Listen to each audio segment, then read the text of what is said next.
All right, let me check the YouTubes, the tubes of you.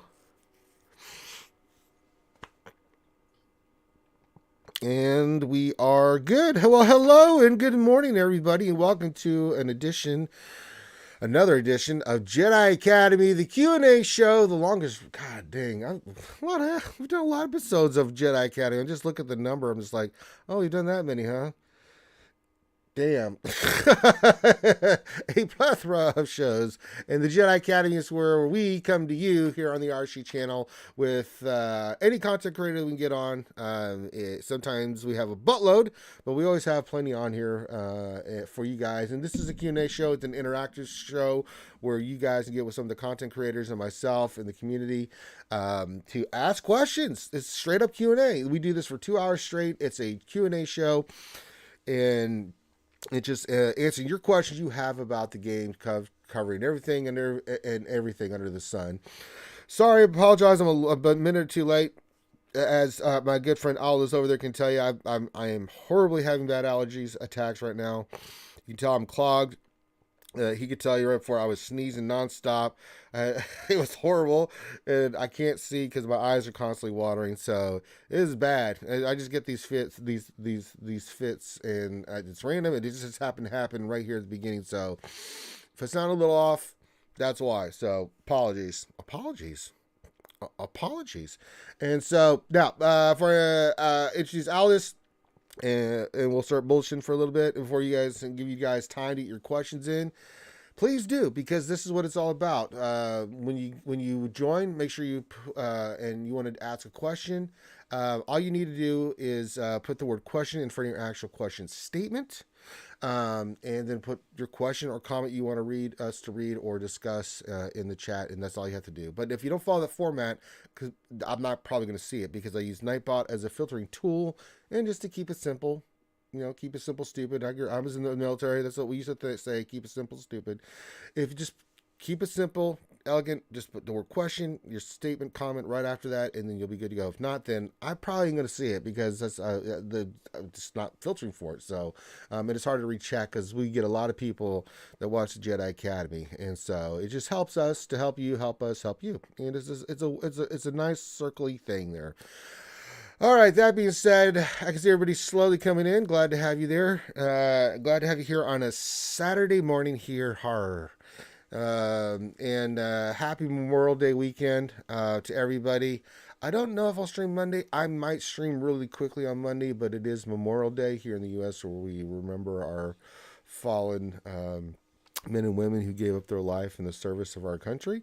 It's kind of a tough time for me, in the sense it's just remember all the friends I served with and stuff that are no longer here. So it's not an easy day, but maybe I'll stream the lunching for a little bit. But happy Memorial Day, and thank you to the service to my fellow vets and people that served out there, and for everybody that lost someone that has served, and this is a time to remember all the good things. I always try to remember all the funny things of all my friends and anybody that's passed. But in the service years, you always try to remember all the knuckleheads you served with and remember all their knucklehead things is the way I like to put it. So the moments that made you smile, the moments that made you laugh, and the good times. So that being said, we've got one content creator on here. One content creator. Aldous Sunfly, who'll be back from the beach after 2 weeks of be living in the sun.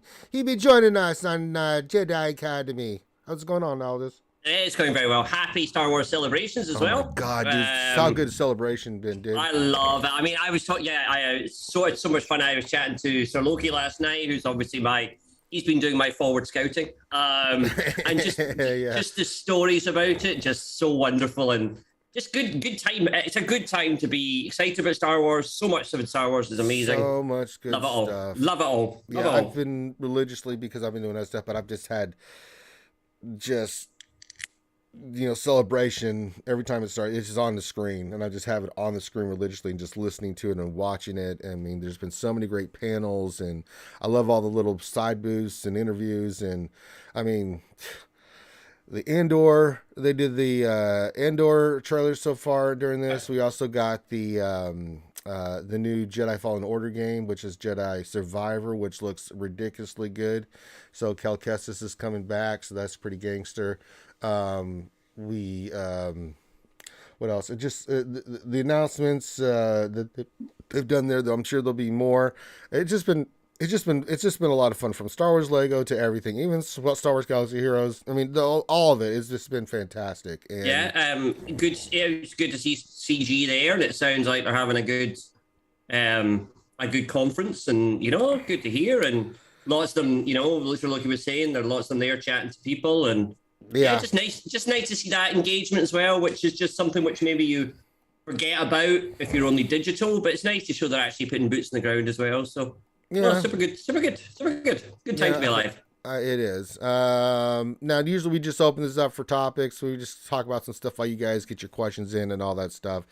Now, there's been some other good news from SWGOH specifically this week. I know we've been going gaga goo goo. Don't just as a heads up, no spoiling Obi-Wan. Now, I ran it all day yesterday in our Discord, but some people have still not seen it. And haven't had a chance to watch it, which is understandable. It just came out, so please no spoils for Obi-Wan, please. We have a 2-week policy here. After 2 weeks, first 2 episodes are fair game. After that, you can talk about it, discuss it, and we have channels in our Discord if you want to do that and talk to other people that have seen it. So we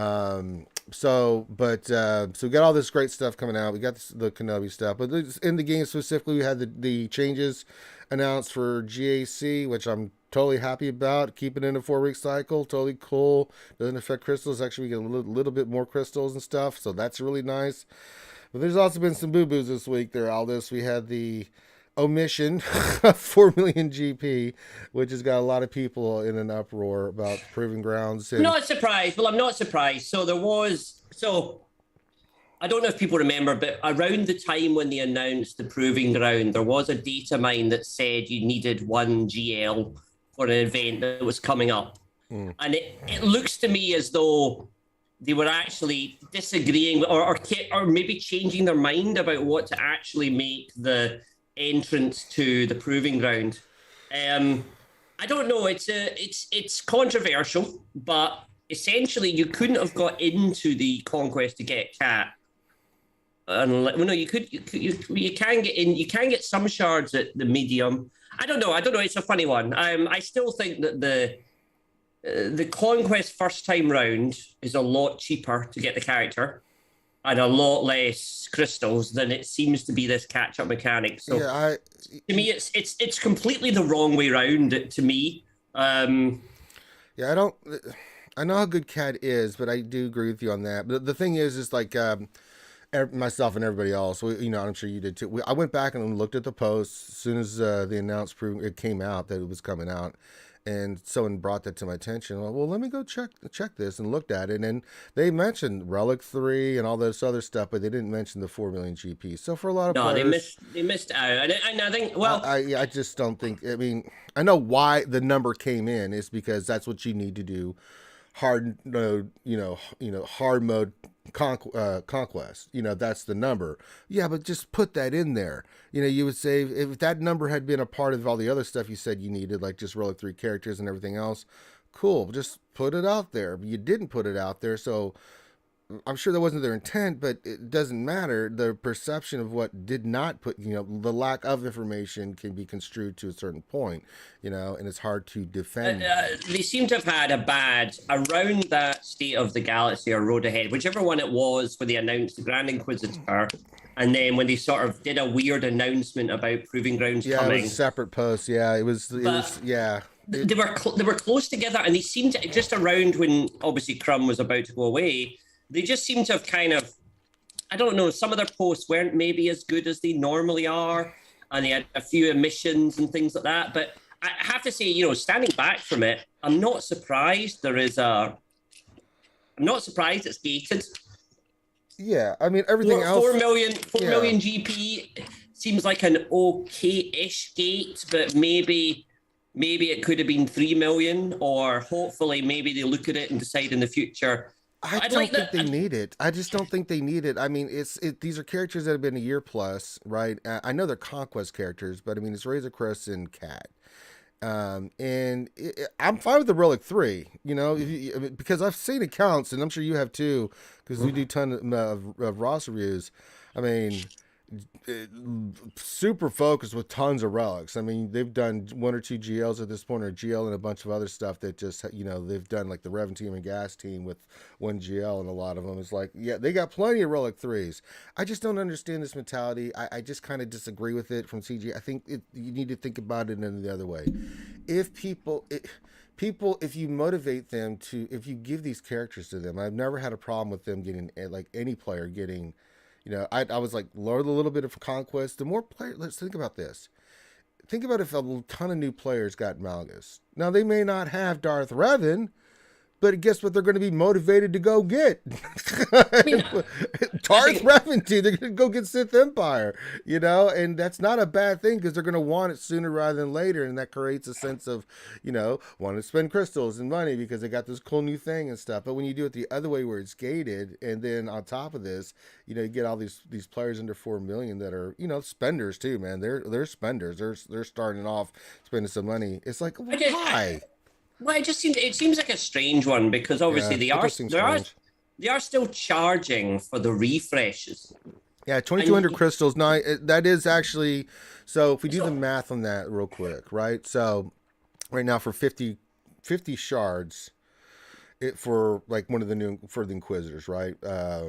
For that's in the weekly shipment. So if you say let's say there's 2 refreshes. I don't know how many refreshes. Said a couple. So you get the first one free. That's 20. Then you do 2 more. That's 60. So that's what 4,400 crystals in total, right? After the first one. Yeah. So that's actually a pretty decent deal for shards as per the character. 60 at 4,400 as compared to say like I'm doing the Inquisitor. Trust me, I know. But so it's a little bit better. But again, it's like. But the entire Conquest. Yeah.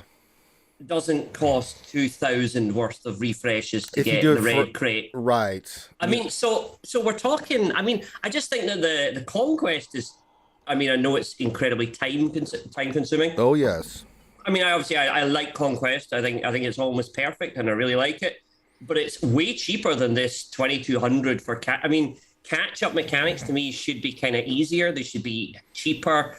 But for me, this looks ridiculous. Yeah, the 2,200 crystals. Again, it's not. If you compare it to, say, an Inquisitor, you get a better deal. But it's like, why? It's a character that's been out, and it's still going to be a 7-star unlock, isn't it? I know. It just they've done it. It's worthless. Yeah. The first 300 shards are worthless. Yeah, I mean, they did this thing where they did the after a year the expedited characters, right? Once it's been a year, characters marquee and stuff could be expedited, which I really love. I think it's one of the best moves they have. But when you look at players that are coming in that are lower GP that can't beat hard node, they're not getting as many shards, right? Now 5 million to 7 million's right around that range. This is actually Proving Grounds is fine, right? Because they're pretty close. They've gotten some of this stuff. But a lot of players that in mid-tier range are not even sniffing a lot of these things because they just can't beat hard node Conquest because they've made it so difficult. And then you're right, Aldous. You're absolutely right. You look at this, it's like you want players to catch up, and this is how you want them to catch up. It seems a little harsh, I mean, yeah, you get 20 free shards, but if you did not even sniffing, you weren't even sniffing Ahsoka or Razor Crest in the beginning because you just couldn't do it, or Maul as we move forward, or any of these other characters. I mean, it's a little frustrating. It's like, okay, how the hell am I supposed? Because if you say 20 shards, let's say you got to, I don't know, 5 stars on the character. You unlocked them, you got them at 5 stars. Well, that's still 180, roughly 180 more, 185 more to go get before you can unlock the character. And if you get 20 a month, that's like 9 months of waiting to get the character on top of everything else, and you're still trying to get up to get better in Conquest. It's just, I'm with you. I'm a little. Yeah, I mean, I think when you look at things like the Executor being. I mean, I guess you've got requirements for that before you can start, but yeah, it being what is it? It's 40 or 1,900 or something. I don't know. For me, it's way too expensive. I'd be interested in anyone who actually does the refresh. I mean, and I'd be a little bit like, surely you could spend it on something else. Surely there's there must be something else. And I think what else is 100% right there? 50 shards for 4,000 crystals. That's the kind of the going rate. But now they're trying to give you 20 shards for 220. It's like, so that means cat's more expensive. Yeah, it's for additional 40. It's 4,400. So actually, no. Now that I think about it, that's not actually a good deal. That's actually worse. No, it's terrible. It's worse. It's worse than the character they just launched. I was just doing the math in my head. I'm like, wait a minute, that's not right. That's not very good.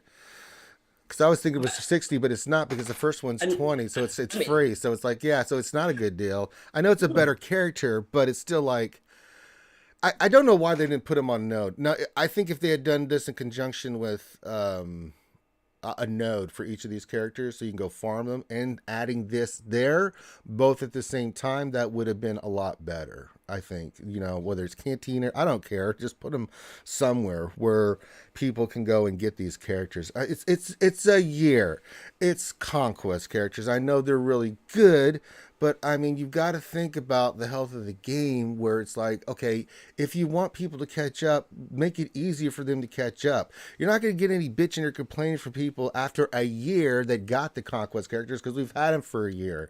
I mean, if anybody is like, well, I had to do Conquest hard. Well, that's because you chose to. You didn't have to. And you had it for a year. You've had Cat with JMK for a year. So let's let the other players catch up. I don't think anybody's would complain about that. Just a really odd one, man. It's. I just think, I mean, it's almost like they haven't. I mean, honestly, read the room CG. Read with the temperature. I don't think anybody thinks this is a good idea. This is a good. It's more. So I mean, the 4 million. Okay, fair enough. I can understand them gating it somehow. That's a bit high. Don't like them adding that. But it's the 2,200 that I think is the bigger issue. That to me is like the hang on, that bit's a bit exploitative. Or I think if it should be 1,000, or because it is also restricted the number of times you can refresh it. It's restricted. So yeah. Whereas again, the fifth brother or the ninth sister or these packs aren't restricted. So again, you can for $12.99, and yeah. I mean, it's an odd move. I mean, I like the idea of Proving Grounds. I think we all did when we first saw it. We didn't know about the 4 million GP and some of the other things, but it's like, what? That's an additional way to help new players, or players that don't have these characters get these characters faster. I was like, cool. We'll see what it is. Well, we've seen what it is, and it's kind of like head scratching, like, I don't know about this one. Yeah, it's not really a game mode, is it? Yeah. Now the other thing, and we'll start getting to questions here, is it was allegedly, this was said in a Q&A session. I'm sure you saw this one, and I'm just paraphrasing. Basically, someone asked about the gear. Apparently, the person they asked didn't know what they were talking about, and then when and then the person had to show them the post and say, you guys said all this stuff, and then it was said that the person that said from CG that they think that the gear is balanced and the economies, they like it where it is, and I don't plan on making any changes and blah blah blah. Now, that's what was reported. Now, I can't confirm it, or I mean, I'm not just saying that this is not what the person said, but again, it's kind of what was hearsay.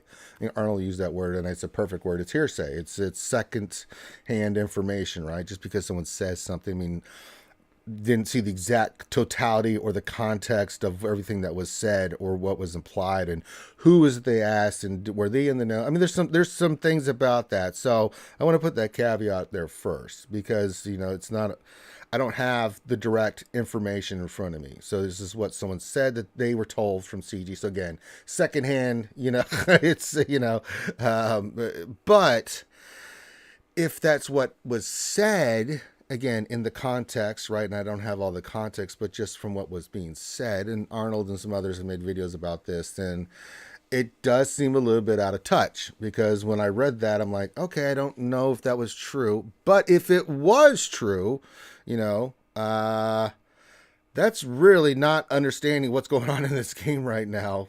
First of all, again, communication, you said something. This time it wasn't the omission of something. It was, you said all this stuff, about the different phases of gear and everything. And that there would be different phases. And then Then that being said, you think that the economy is really good. I don't know what economy they're looking at, but this ain't working. It's getting worse. It's getting much worse, and I can tell you for a fact, working on the Inquisitors right now, the gear is getting worse and worse and worse. They keep upping the amount of Corbantes and Chirotechs, and Chirotechs is another thing where it just doesn't make sense because, you know, it was supposed to be something that was supposed to help. It's not.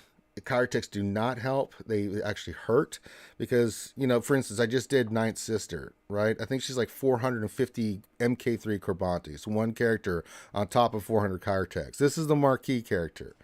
If you think that putting stuff like that, these characters in game like that, where it's not, that's the two numbers, and I'm not talking about any other gear, just those two numbers, and you think the economy's working really well, I hate to break it to you, it ain't working well. And we've already talked about this ad nauseum here, all this, the problem with Gear 12, and even mods in the same situation. You've got these pieces, these gear pieces, or whatever mods, you know, mod salvage and stuff, just a lot of it. But you've got these pieces that you need to take mods from 5A to 60, and you've got the same kind of gear pieces that you need to take a character from 12 to Relic 0.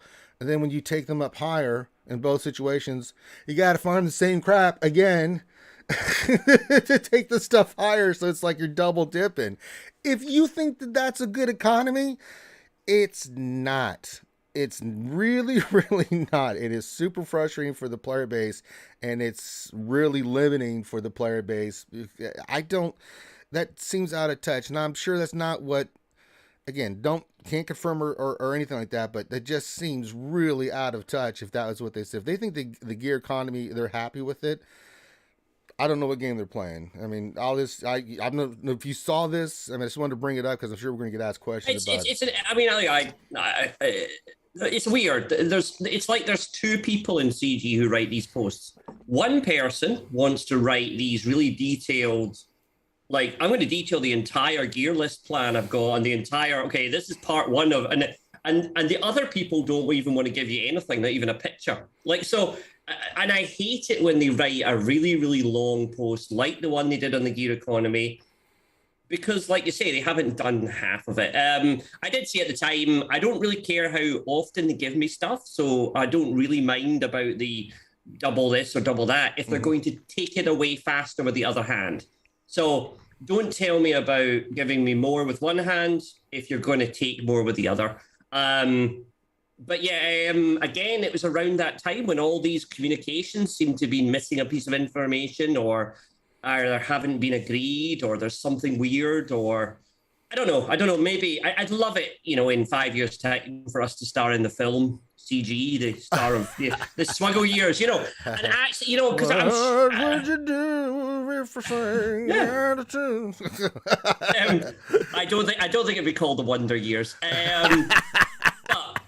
But I just think that there's I just think that it's something weird's going on with them, you know, like and everything just seemed a little bit weird, and I can see them picking up the pieces now.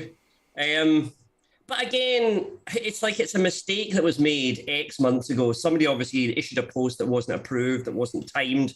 A lot of these posts they put out, I really get annoyed at them because, I mean, I'm a scientist, so, you know, give me your objective, give me the time you're going to do it. Don't just say, I'm going to do this. It was like Proving Grounds.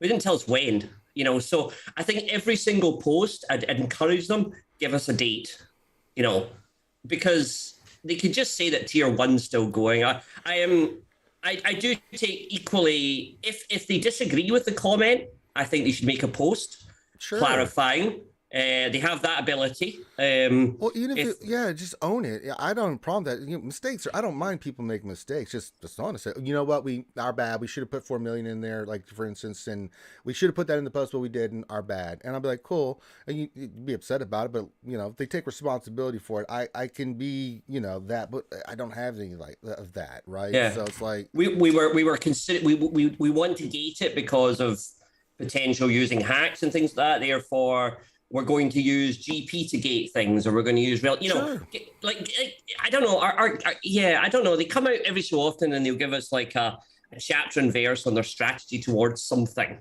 but they always miss out bits, and then they always go back in it. So no, I don't mind if somebody. Very often people misspeak at these conferences. They get a bit heady and they say something that might not be 100% true. I've done it myself. Sure. So I don't know. I think coming out of this, I think I'd like them to give us a positive about how great Star Wars Celebration was. I'd like them to give a post of them pictures of their booth and how positive it was, and the interactions they had, and just a bit of positive. I'd like to see that, and I'd also like to them just to maybe tidy up and clear up a few things, because I don't want them to become a punching bag. No, I don't either. I mean, yeah, we don't see that. I want this, have that dialogue with the community and communicate, and don't be afraid. Of course, you're gonna have your detractors no matter what. You can say whatever you want. It's just the way it is. You can just be like, okay, cool, but at least it's out there in the ether. This is our stance. This is where we stand on this.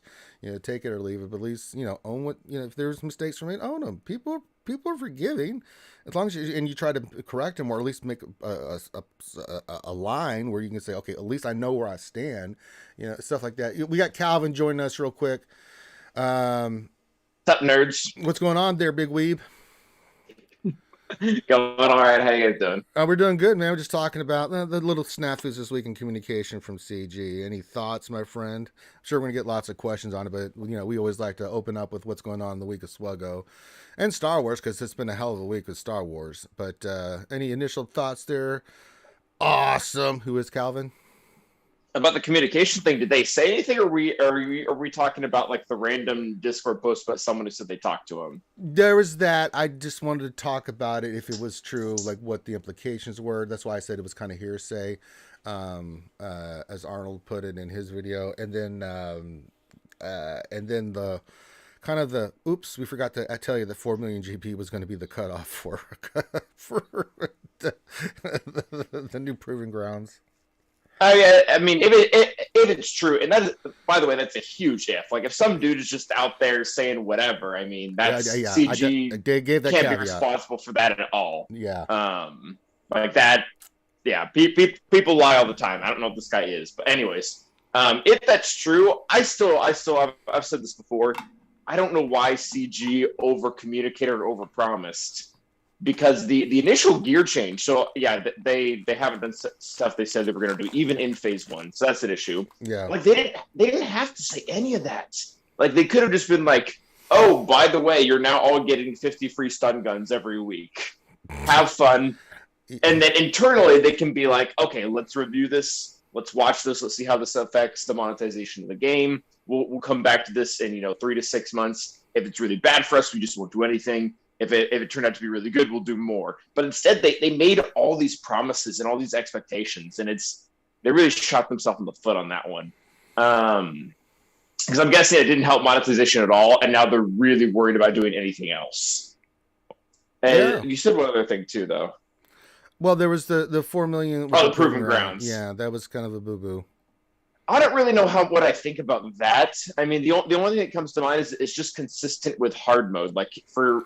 I guess you can get shards in normal mode though, right? Yeah, but it's the same as the first crate in hard mode. So, I don't have a problem. It's unnecessary though. Yeah, it's like, but this is why people are upset. I don't have a problem if that's what they want to put it at. But if you make a post like they did, and I looked through it, and they talked about Relic 3 and all this other stuff, and you get people's expectations, you don't put the 4 million GP. Got a lot of players there, especially under 4 million, that can go with they have tons of Relic 3s. And I've seen these accounts. They have a lot of Relic 3s. Yeah, well, people usually have one Relic team by ending before 2 million GP. Right, so if you're not going to put that in there, then as you know, if you're going to put the Relic 3 and some of the requirement and how it's going to work, you can't leave out the 4 million, because people were like, okay, I've got plenty of Relic 3s, and if I'm a little short, I'll work on this team now, and I'll be ready for it when it comes out, and so that was a big boo boo, because people are now scrambling to try to get the 4 million GP so they could try to get these characters. And then the actual cost of it, 40 shards for 4,400 is way less than any other character like the Inquisitors and stuff right now. Now I know they're Conquest characters, but it doesn't seem like a very fair way for newer and mid-tier players who are getting way less crystals than someone that said like you or me or Aldous and Kyra 1 to try to catch up. You know what I'm saying?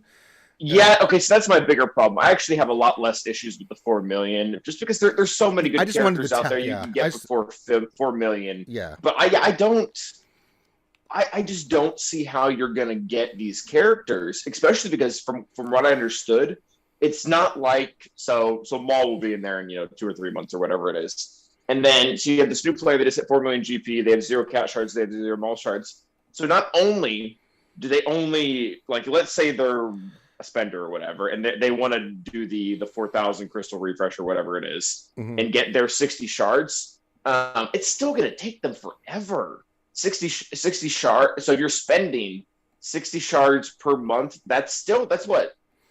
That's a 7-month farm. And my issue is you can't do them at the same time. You can't do Cat and Maul on the same side. So again, this new player that's coming along, and he wants Cat, Maul, and Dad Bob Boba. He's looking at a year and a half to complete all 3 of those farms because you can't split them. So I don't like how limited Proving Grounds is. Either there shouldn't be a limit on the refresh cap, or it should be a little bit lower, or the shard count should be higher so that it can be within 6 points, or let you do all characters at once. It seems very, very limited. It seems like a very counterintuitive catch-up mechanic. Yeah, it's like I'm trying to wrap my head around it. I mean, and I try to be fair with CG, and I know you guys do too. Where, when they get stuff right, hey, we'll sing their praises, and give them credit, give them the old slap in the back, say, good job. I do that all the time. And I'll defend them on some of their stuff, but there's times where they just mess up and piss me off. And I'm just like, I can't defend this. I really can't. No matter which part of this you don't like. I mean, whether it's a lack of communication or, all of it, it's head scratching, and I feel like it's unnecessary emotional damage. It just feels unnecessary. It doesn't have to be like this.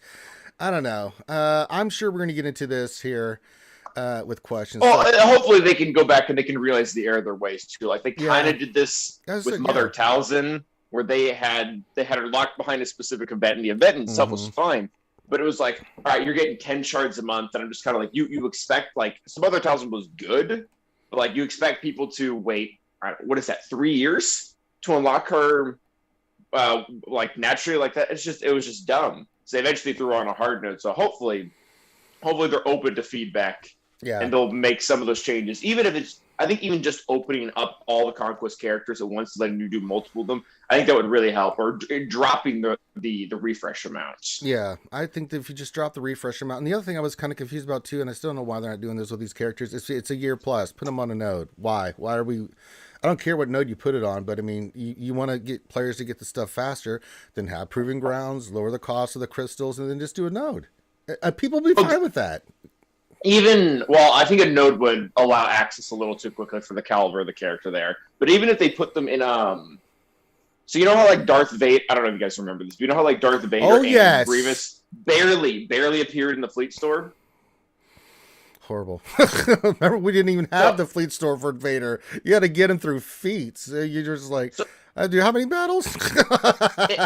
If they could put him in one of the stores and just make it super rare, just to ease it up a little, so that maybe, in 6 months' time, you would at least knock out 100 shards that way. That would help too. I think a node makes them a little too accessible for their caliber. Well, I mean, if it's a hard node, I don't think it's with the drop rates on those pieces of crap. Oh my god, it just becomes a 4-month farm like any other character. Yeah, I mean, I'm fine with that because it's already been a year. So if you put it on a node now, it's just another 3 months. I mean, just help players get these characters. The sooner they can get them, I just think it just adds to the fun of it. We just had a super chat from Jay Smitty. What's going on, big guy? 007. He says, can we take time to marvel at Calvin's awesomeness? He says, thanks for the content, boys. Hit that like button. Thank you, my friend. Yes, I marvel at Calvin's awesomeness. all the time. And then Aldous tries to tell his story of the sand, and I punch him in the face and then go look at Calvin's awesomeness. So there you go. Har, he be a pirate, that Aldous.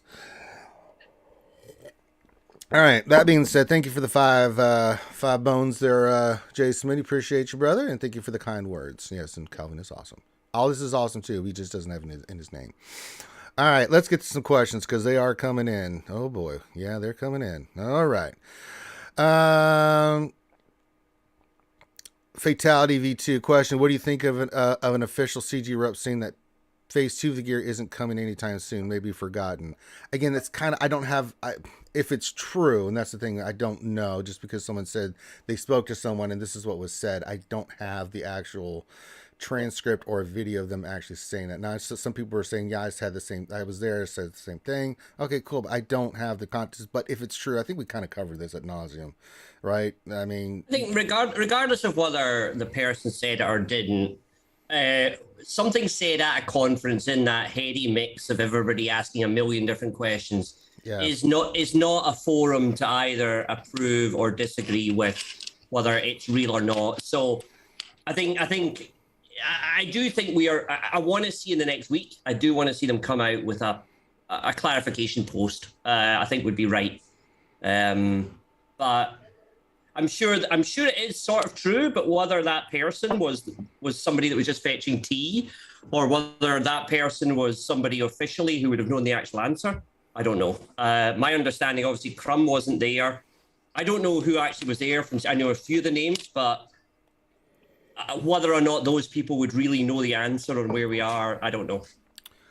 Yeah, we'll wait and see. I mean, I don't know for sure. So I'm just reacting this if it was true, what my thoughts would be, but also with the caveat, and I think it's fair, I didn't actually see it said or heard it or have anything like an actual thing. I'm not saying what the person's saying is wrong, but again, context, who said it, are they in the, there's a lot of questions around that, but if it is true, then you've got my thoughts on it.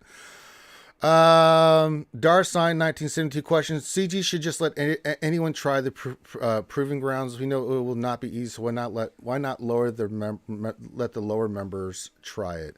Well, I think if you have the character, here's the funny thing about this.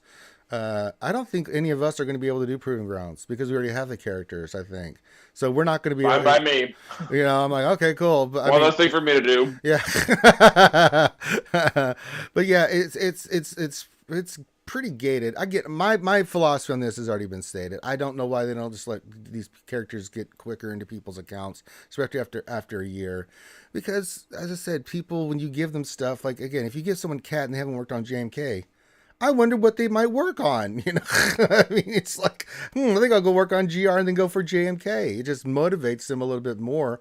But I mean, how demoralizing it. I mean, we've all been there, right? We've done those get to farms where you're just like, Christ, I got to wait how many months before I can get this character done, which will lead me to another character. So, you know, I don't get it, but I mean, I mean, well, I think it's again evidence that they are doubling down on Conquest being a more important launch mechanic for very good characters. And they're obviously creating that as the new kind of, instead of looking for $2,000 in the first day, they're going to try and grind out 200-300 crystals, type thing. And I don't mind it that way. I like Conquest. I think Conquest is a very good game mode. I like the variety of it. And I'm sure we'll talk on it when we get to maybe a question about the GAC changes, but I presume we're now going to have the first week of Conquest without GAC. I couldn't work out, I presume that's kind of the way they've done it on a more regular 4-week thing to avoid clashes. But yeah, I think it's fine. Apart from the cost. But again, it does annoy me when they say, well, would you ever design a new TV?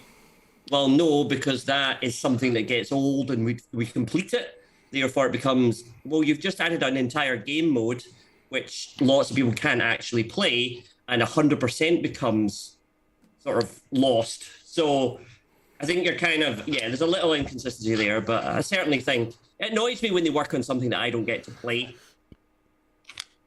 Well, yeah, I mean, the thing is with Conquest is that, in my opinion, on how you guys feel, it's starting to create a big gap in this game again, right?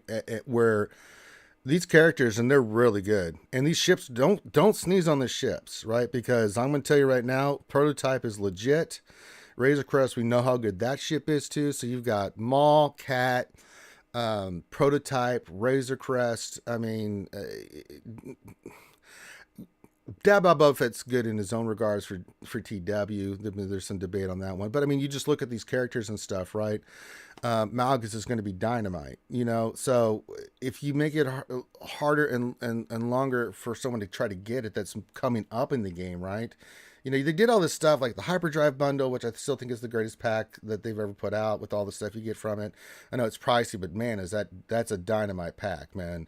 The expedited farming for new characters, the gear changes that they did make to get characters to Gear 11, can't argue with that. They did that, but then it's like there's this huge gap now where these Conquest characters that do make a difference. Maul, Cat, I mean these ships and stuff, they make a damn difference, right? And if it's harder for players coming up to try to get them, I just don't understand the mentality of that. Do you think that motivates them to spend more?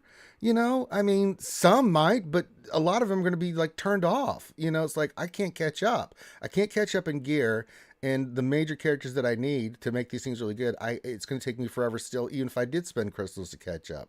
I don't, am I missing something here, guys? It's just not working in my head on what the pathway is for newer players. I think Aldous and Calvin agree I'm an idiot. All right, so there we go. I'd have to talk to a newer player. I'm always kind of surprised at what they say. Yeah. Like there's a guy at my church who he plays, and he's like, I'm trying to remember what GP he's at. I think he's at like 3 or 4 million, something like that. He's a much earlier game player, and he always just says stuff that shocks me. Like, because I always have this mentality that I'm eventually going to get everything. Mm-hmm. Like that's. As an 8 million account, that's just kind of my thing. Like I don't have Ray right now, but I'm pretty sure at some point I'm going to get Ray. I think you might. Yeah, I think you might get her. Yeah. And I've had conversations with him, and he's always like, "Oh, I'm never doing that." Like I mentioned how Maul was really good in Conquest or whatever. Or Maul was really good from Conquest. He's like, "Oh no, I'm just never going to get him. Like that's not on my roadmap. That's not my goal. I'm not trying to catch up to that. I'm just going to do these 3 or 4 things over here, and then I'll move on to whatever's next." Right. That just doesn't. That's like, wow. What a powerful statement. I don't even bother. Yeah, I'm never gonna get him.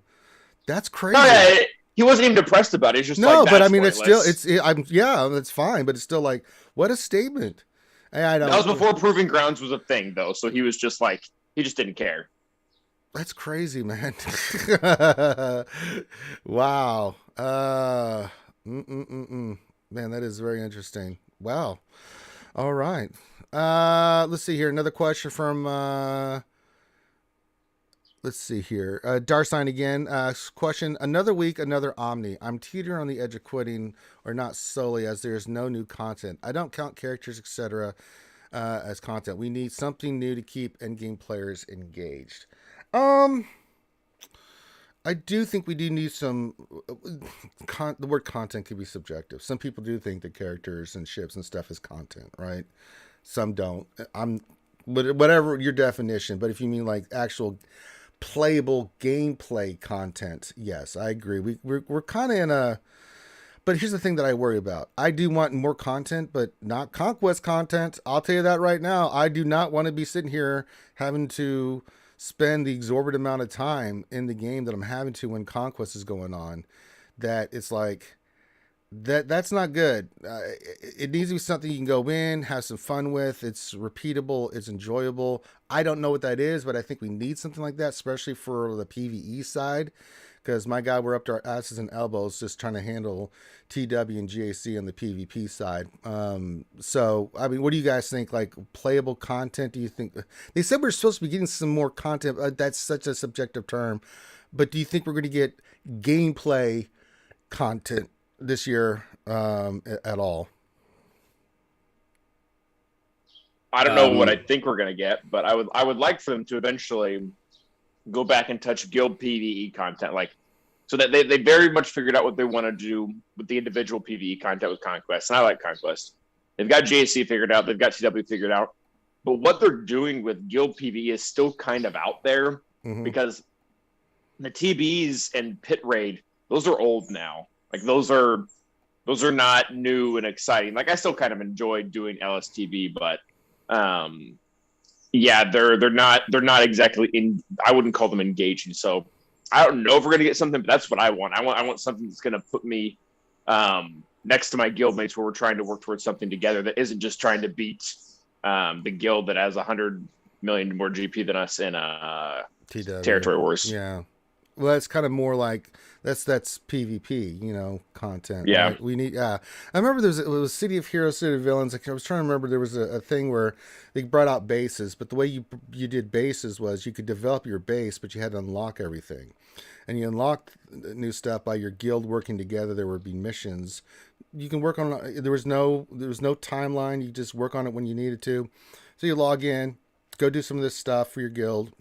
You got the points and stuff that you could start building each day that you logged in to toward the goal, right? I think something like that is something I've been thinking about for this game, where your guild, not a TB, but it's just something that it unlocks certain rewards or gear or anything for the guild that they could all work together, and you can make it however you want. But it was kind of cool. You had these missions, and you can go in there and real quick knock them out.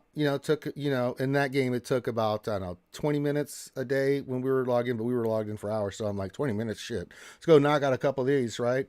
For the guild. There was limited, but you can go in there for your guild whenever you could and go in there and knock out these missions, and you were all contributing towards something that was unlocking. For this, it was just like better weapons for the guild complex and all this other cool stuff. So we would work toward that, and I thought it was a really nice mechanic. I would like to see something in that in SWGOH, however they want to do it. But I don't know, Alice, what do you think on something like that, or was there something gameplay content that you would like to see?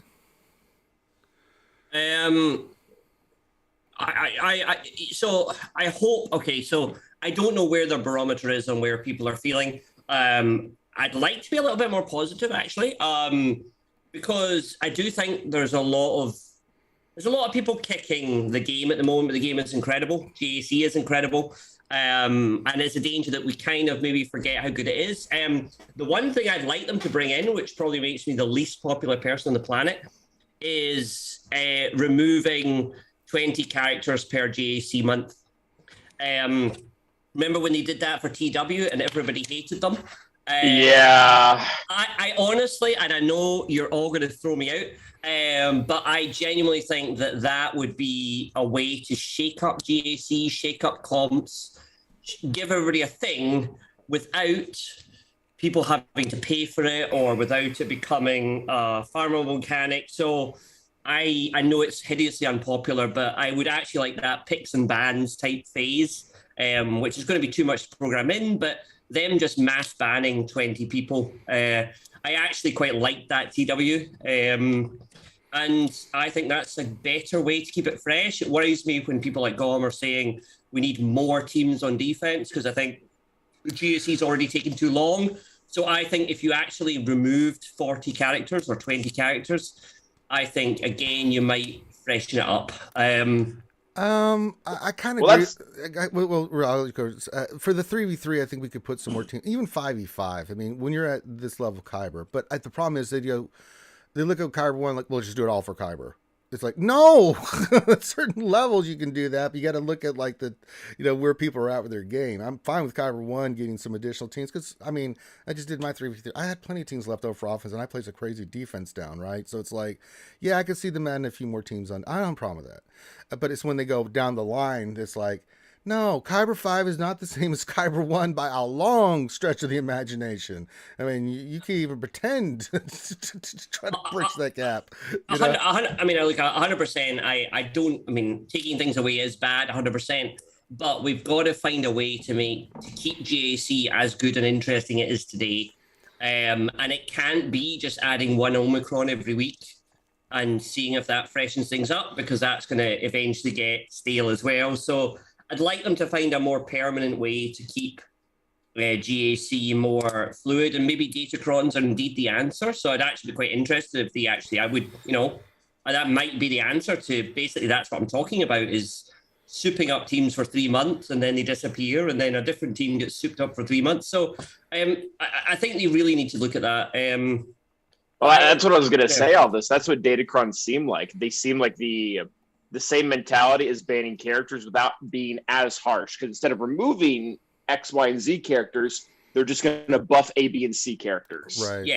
Yeah. So I mean, I guess they're probably in the right direction, but I hope they are testing the barometer a little bit. You know, I think GAC for me is getting a little too long for the 15 battles or 18 battles is a bit long. So I don't want to see them just keep adding battles and battles and battles. So I'd like them to find a way to keep us at less than 15, or I think 15 battles maybe. Keep us less than that, but still allow rosters to grow and GPs to grow, but still stay at 15 on defense, that sort of thing. All right. Let's get to our next question here. We got a lot here. So OBZ question, do you foresee Kat coming back in Shipment? She was last week. PAX or Galactic Chaser? Do you think it'll be exclusive Proving Grounds? Trying to get 150 shards ASAP. I don't know. I mean, I'd like to see that, but again, it's when you talk about PAX and stuff, it's money. At this point, it's a God. I'm not a big. I mean, here's a perfect example. So they need 150 shards. Even if they did the crystal refreshes, which is not a really good. I mean, it is. It's Cat, but I mean, it's going to take this person at least 2.5 proving grounds. If that's, I'd like to see them expand the Conquest store for sure, right? To allow not just 1 or 2 characters in there, but put all the characters that are at this point that are past due. The expiration date is over. They're not part of the big 2 in Conquest. Put them all in the store, and you can just get the one you need, however you want to do it. But damn, it just seems really limiting. I just do I see Cat coming back in Shipments? Possibly. Galactic Chase, possibly. PAX, sure. If they can make some money off PAX, they're going to. But I don't know. What do you guys think?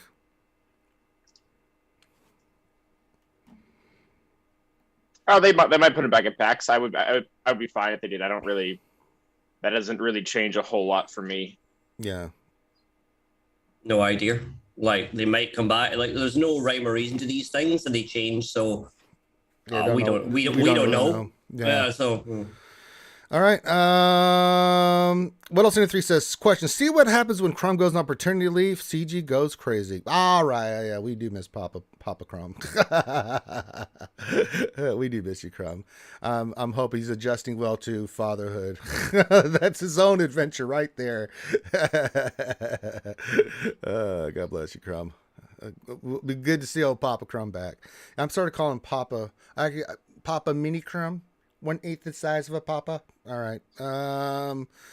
Sean says, question, not a fan of CG jamming Inquisitors down our throat, but been playing around with them gear 7, 8, 9. They seem pretty good. What are your thoughts on which order we should gear them?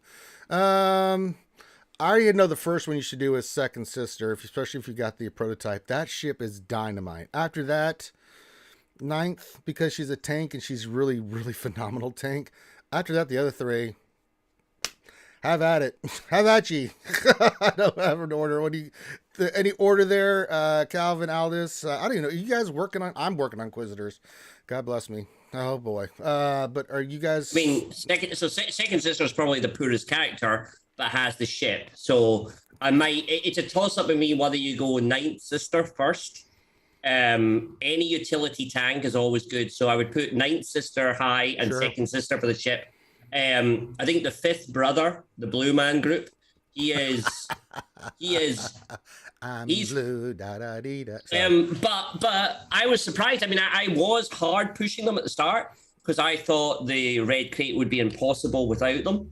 But actually, it turned out that it was quite easy. Therefore, I'm not Yeah, that was pushing them pleasantly as surprising. Yes, I'm not pushing them as much as I was. But for me, depending on where you want to use them, 2nd Sister if you have the ship. 9th Sister if you don't. 9th Sister is a good utility tank. She really is good. She's really good. What do you think, Calvin? Any order, or I mean, are you? Oh, I know you got a lot on your plate, but I mean, have you done where are your Conquisitors at, Calvin? What do you think of them overall? They're varying star levels. I think like second sister's up to 5 stars, and then someone might be at 4. They're pretty low. They're all gear 11, and I did a lot of PvP testing with them, like gear 11, and they're borderline useless. At that level, yeah. At gear 11, they are a team. I think this might even be true at relics, but they have no damage. They have no way to deal damage other than raw offense, and gear 11s don't have any raw offense. So right. I mean, obviously you have you guys made good points about second sister for the ship, because honestly, like I haven't seen a huge difference between like her at gear 11 with the Zeta, and like I went up against a guy in JC a week or two ago that had like an R8 one. Like it's not that big of a difference in how like squishy or tanky she is. So definitely get her up as fast as you can, just because once she hits a certain point, she's already going to have a certain amount of survivability. But then, yeah, I mean, like the ninth tank, I mean, yeah, I can always use more dark side tanks. She might just get thrown in there with C to be an auto taunt because of his special. But yeah, I really don't see a huge amount of utility on the rest of them. Yeah, I mean, have the 2 that I have relic, I mean, they're really good. I mean, don't get me wrong. They do have their uses. But again, the team, you're right. Until you can get them relicked, it's not like some of these, they're marquees, and it's not like the characters we got, say, like for Star Killer, right? Those characters were good on their own, but they also made their other teams that they were with better. These characters, they have to be together, they have to be geared, and they have to have that synergy to work. And I like the changes that they added, the additions they add, because that does help. But you're right. I mean, no, I've talked to Clayton, who's got them all relicked, and it's a big difference when you have them relicked. But again, for newer players, I mean, my thing is just take your time and star them and just don't worry about it, because the gear on them is ridiculous.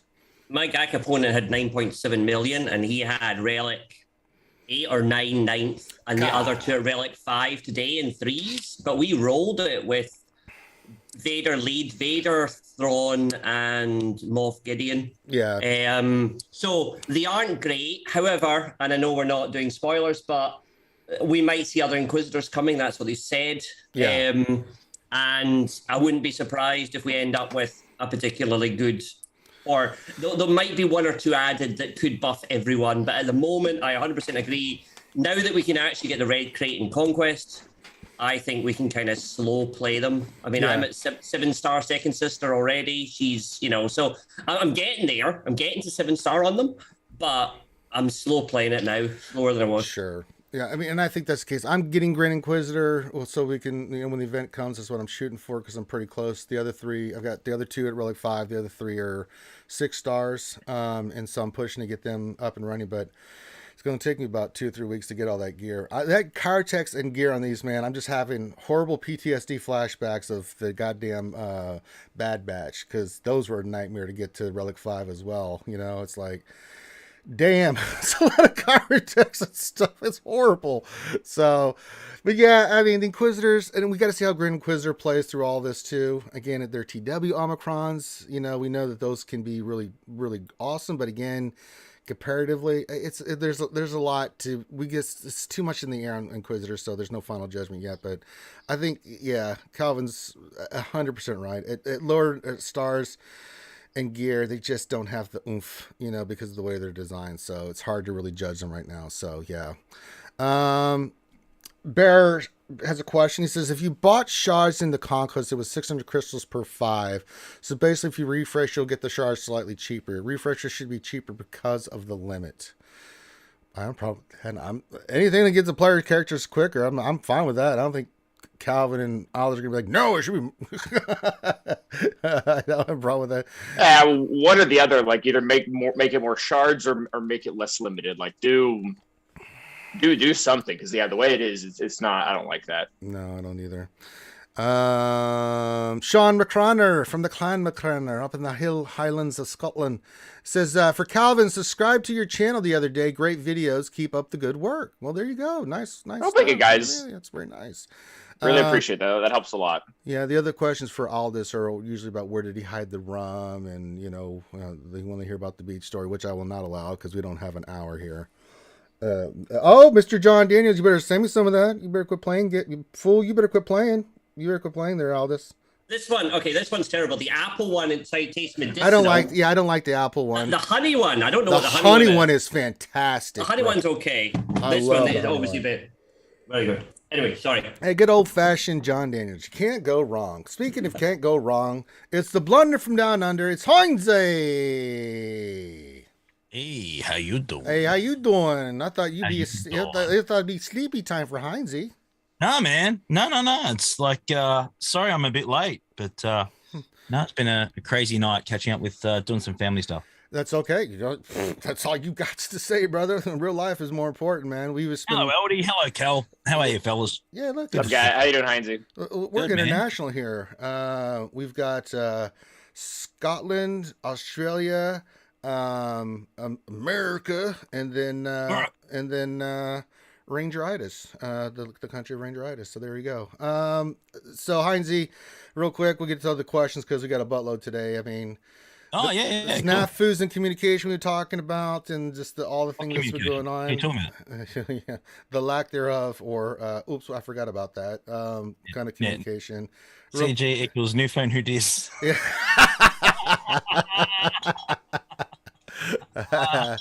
All right, Heinze. What are your thoughts, you psycho?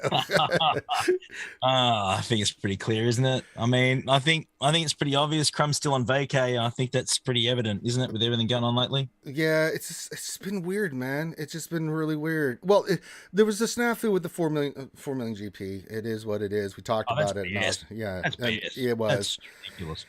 And then the thing that happened at Celebration. Now, again, caveats to what was said, but if it's true, that just seems out of touch. I don't know. What are your thoughts, man? I mean, what's the point of having a catch-up mechanic event that people can't access, that need it? That's just stupid. Like, it defeats the purpose. I think we all agree with that. That's just ridiculous. And as far as the message at Celebration, do we even know who actually mentioned it? Like, we have no idea. Yeah, that's a problem. I can't 100% get behind it. I'm hoping and I'm expecting it's probably someone who's out of the loop with that type of division. That makes sense. It's CG that sort of don't, try to answer, but not really, not knowing. And I think that, we know it's a huge problem. It's at every single GP level. It doesn't matter if you're at the top or the bottom, middle, anywhere in between. It's irrelevant. Everyone is having the same issues when it comes to gear. Yeah, straight up. And it's something that needs to be addressed very, very soon because A, they mentioned it's a problem. Otherwise, they wouldn't have a part 2 version of it. And I think that either it's dropped off the radar because they don't give a stuff, or the person answered the question without the knowledge. Yeah. And I'm hoping it's more the second than the first one. Yeah. But we just don't know. Yeah, I agree. All right, let's continue with the questions.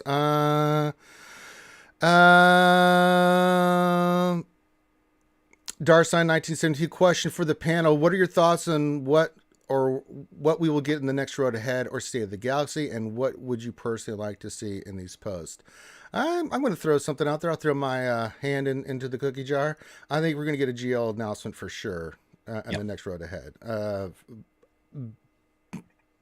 True Revan or Leia, I'm just throwing it out there. One of those two. I'm still backing those two horses. But do you think there'll be anything else? Any spicy takes on what might be?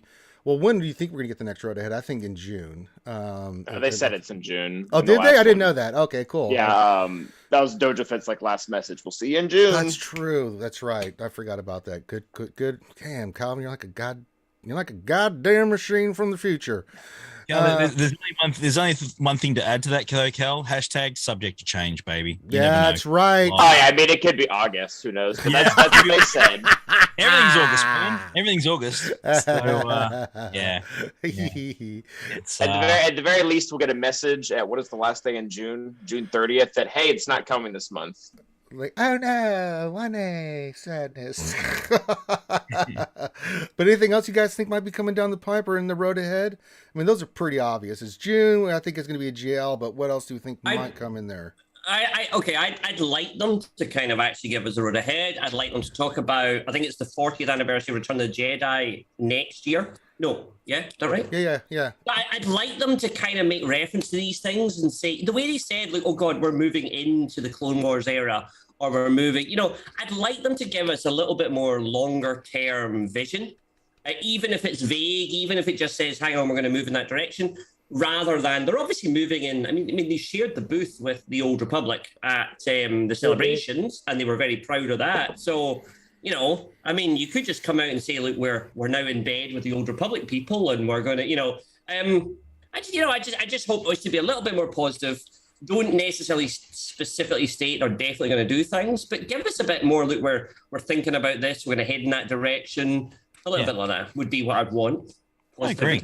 I honestly don't think. Sorry, Heinz. I honestly don't think they're really working on anything very big. But I'd like them to reskin a TV and just put or just put some trees on Geonosian, and then that'll work. Please God, no more TV. Oh my God. Something along those. But I do. I understand that there maybe isn't a lot of stuff coming, but I do think they can give us a little bit of vision. They are very passionate about Star Wars, and the one thing they do is they really care about the game. They really care about the history and the things in it. So I'd like them to celebrate more, and hopefully them being at Star Wars Celebrations actually gets them to kind of look at other booths and go, well, hang on, you're celebrating that and you're celebrating that. Why don't we celebrate that? And, like that, I don't know. I'd like a little bit more of that to make them look a little bit more connected to the rest of the Star Wars universe. Sure. Rather than in a bubble would be my want. That's totally legit. What were you going to say there, Hoinze? No, I think the same thing. I think that whilst we don't need specifics, I think having an idea of a general direction for 3 to 6 months ahead would actually help engage us more, to give us an idea on what they're thinking. I think half the problem is that none of us honestly know which direction we're ever heading. Mm-hmm. It's always a surprise mechanic.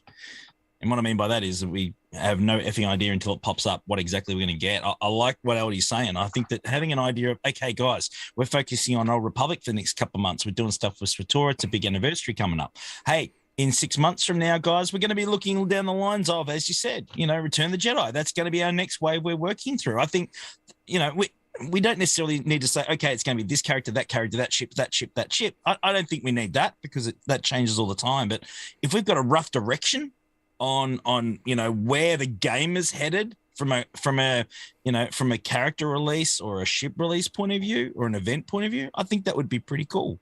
And I think that would help us engage more. Yeah. There's been a big territory war push lately, guys. We know that we're going to be getting 4 in a row, and that sucks. That's going to be gross. Oh, God. But a lot of the releases lately have been quite territory war focused. I don't know if, I think that we all agree with that. And maybe they're going to look at rejigging a bit of territory war somehow. And I think that needs it. It's pretty stale right now. So maybe there's something along the lines of that could be a bit of a refresh. But yeah, we're just going to have to wait and see. We may see, okay, so they did say they were heading into a title update, and normally that ends in they might change the screen, the artwork screen. Occasionally, I'm not too sure. Like in the post we talked about it. So I don't know. That would be we might also see some new artwork and stuff. That'd be good. Yeah. Artwork. Right. You look at it, we move on. Okay.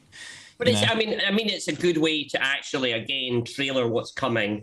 And I say that's how they typically tell us about the time period. Like you look right now, and it's Anakin and Obi-Wan because they were going over that. Yeah. So if they launch it and it's Darth Revan and and Jedi Knight Revan, it would be amazing. You'd be like, so I think that's also a way to inject a lot more enthusiasm, positivity, which I think would be quite cool. So yeah, hopefully that comes as well. Yeah, we'd like to see more of a theme of the game, wouldn't we? Yeah. I mean, I think we'd all like to see that just to get behind it, whether we like it or not. We know which way we're pointing. I think that would be amazing. All right, Hellenix. Oh Christ, here we go, folks. All right, it's Helly time. So let me get through these really quick because it's somewhat serious, but not really, but sorta, but kinda, but not really. All right, so Helly for me. Oh great, I'm first. Says for Mr. Ranger, I'm struggling badly in GAC 5, 3v3, all of it. I've been trying to improve my mod game. I haven't been having any luck, I feel. Can you please give me hope? Regale us with takes of terrifying Swevens. After all, rebellions were built on hope. No? You said Swevens, and then you lost me, Helly, so I'm just going to skip this question altogether. So, just get in there and do some goddamn mod depression. Suck it up, Buttercup. Question for Calvin Awesome. Oh boy, here we go with Ellie. What is this fool talking about? It says, when I reached 2,147,483,647 gold credits in game, a pop-up appeared stating you've reached the maximum limit for credits. You cannot accrue more. Is this outrageous? Is it unfair? How can you earn more credits and not accrue them in the game? I mean, if you want to throw something at him, Calvin, go ahead. I mean... Well, there actually is a logical explanation for this. I can't tell you exactly what it is, but the way the data, not just our data in the game, is built, but the specific type of model, I don't remember if it's the user interface or what that they're using, caps out for whatever reason at exactly that number. Like credits are the easiest one to get there, but you could actually do that with anything. Like crystals would probably also cap out there. It's very interesting how that adds up. It's 2 to the power of 64 or something, I think. It's just the way the game's coded. It's not like CG trying to put their thumb down on everyone. But this is the same Haley who just asked about his mod game. So why didn't you buy a mod, Haley? Hey, why didn't you buy like 640 mods? Yeah, why don't you spend some credits? It's your Pokemon. Mod harder, bro. Mod harder, bro. Yeah, mod Come harder, on, Greek man. God. Seriously. Come on, Greek Adonis. Mod harder, bro. Come on, man. Yeah. Son of a... remember Genesis' question: how does the panel feel that the burnout factor and loss of long-term players will be affected, positive or negatively, by the changed cadence of GAC and Conquest? I actually like the changes. One less week of GAC and putting it all on the 4-month calendar, kind of get it all in there. I don't know how it'll help with burnout because you can shorten that down, but I mean, people get burned out just because they just do for lots of reasons. So I mean, I don't know how you factor that in part of the equation. I don't know. What do you guys think on this question? I mean, it has to help. Yeah. It's definitely not going in the opposite direction. If they were like, oh, we're actually going to make Conquest 3 weeks. Like, imagine what that would do to people. If they changed and like actually put in extra nodes for that it was supposed to last 3 weeks. Like you said, Ranger, this is a game that has been going on for 6 years. There are people that are just going to stop playing it after 5 years, after 4 years, after 3 years. I don't even think that's wrong. I don't even think that's CG's fault. Like, no one should feel obligated to play a game for this long, especially if they're not enjoying it. And that might have to do with the amount of events in the game, and it might not. But I think it kind of has to. It's a step in the right direction. I don't know if I want more steps, though. I don't like cutting back on JC too much. For me, I don't think actually this is the reason for the burnout. I think the burnout is the lack of variety now in the GAC. And I think that's breeding a little bit of kind of sameness. And I think we maybe talk later on. So I think it's a sensible thing to move to a 4-week calendar, which I think is a better way to avoid Conquest clashing. But I don't think that particular change is the reason for the burnout, if I'm honest. Right. Any thoughts there, Hoinsey? Look, I'm happy with everything. GAC at 3 weeks and a bit of a break. That's good. I mean, we do it for 4 weeks, and I mean, we're kind of a little bit different. I'm kind of a little bit different because obviously we stream for a month straight. So to drop it back to 3 weeks and give us a week between, that certainly will freshen up, guys like me. I'm not disappointed about that. I'm really opposed to 4 territory wars in a row. That to me is the biggest thing that I'm not happy about at all. Do you think it's just because they're just the way they're launching it that for that gap mate, we have now? Mate, you are going to have, if you're talking about burnout, I mean, player burnout's going to happen regardless. We had player burnout when relics were introduced. I think we all agree that was a good move now down the track. Oh, 100%. The game would be dead without relics. We're going to get people drop for whatever reason, come or go. It's going to happen. That's just the nature of what we do. But when you've got, people at the moment, and I'm talking at the higher end, because obviously that's where I'm involved in, you've got a team of guys, 3 or 4 guys, and they're focused on territory war pretty hardcore. To have 4 of those in a row over a week, that's going to burn out mofos like you would not believe. It really is. And guild leaders, because there's a lot of onus on the leadership, not necessarily guild leader themselves, but whoever looks after territory war, they're just gonna go, you know what, set this because I've had enough. And I think it'll actually harm the Territory Wars experience for a lot of players. And as I said, I don't think it's just at the top end. I think it's right down. Is this a one-time thing? Like it's just this month because of the title update? I don't believe so. I think it's ongoing. If I read the actual post, give me a second and I'll bring it up. But if I read it, I was gonna say because that's every time. That's worse than it was. I don't love that. No. Yeah, it's got written here at the bottom, the second last paragraph. We'll have some extra events running off week 6 to 6, 6 to 12. Oh, it might only be a one-off. 4 Territory Wars instead of 2. Okay, Yeah, I thought that was a one-off. I think it's a one-off. Okay, all right. I feel better. Yeah, that's not great, but that's not gonna ruin the experience. Yeah, it's still gonna suck. It's Yeah. still gonna be cool. It's not gonna be great. I thought it was an ongoing thing. I hope it's not. But yeah, that's the I way agree. I don't it. like that.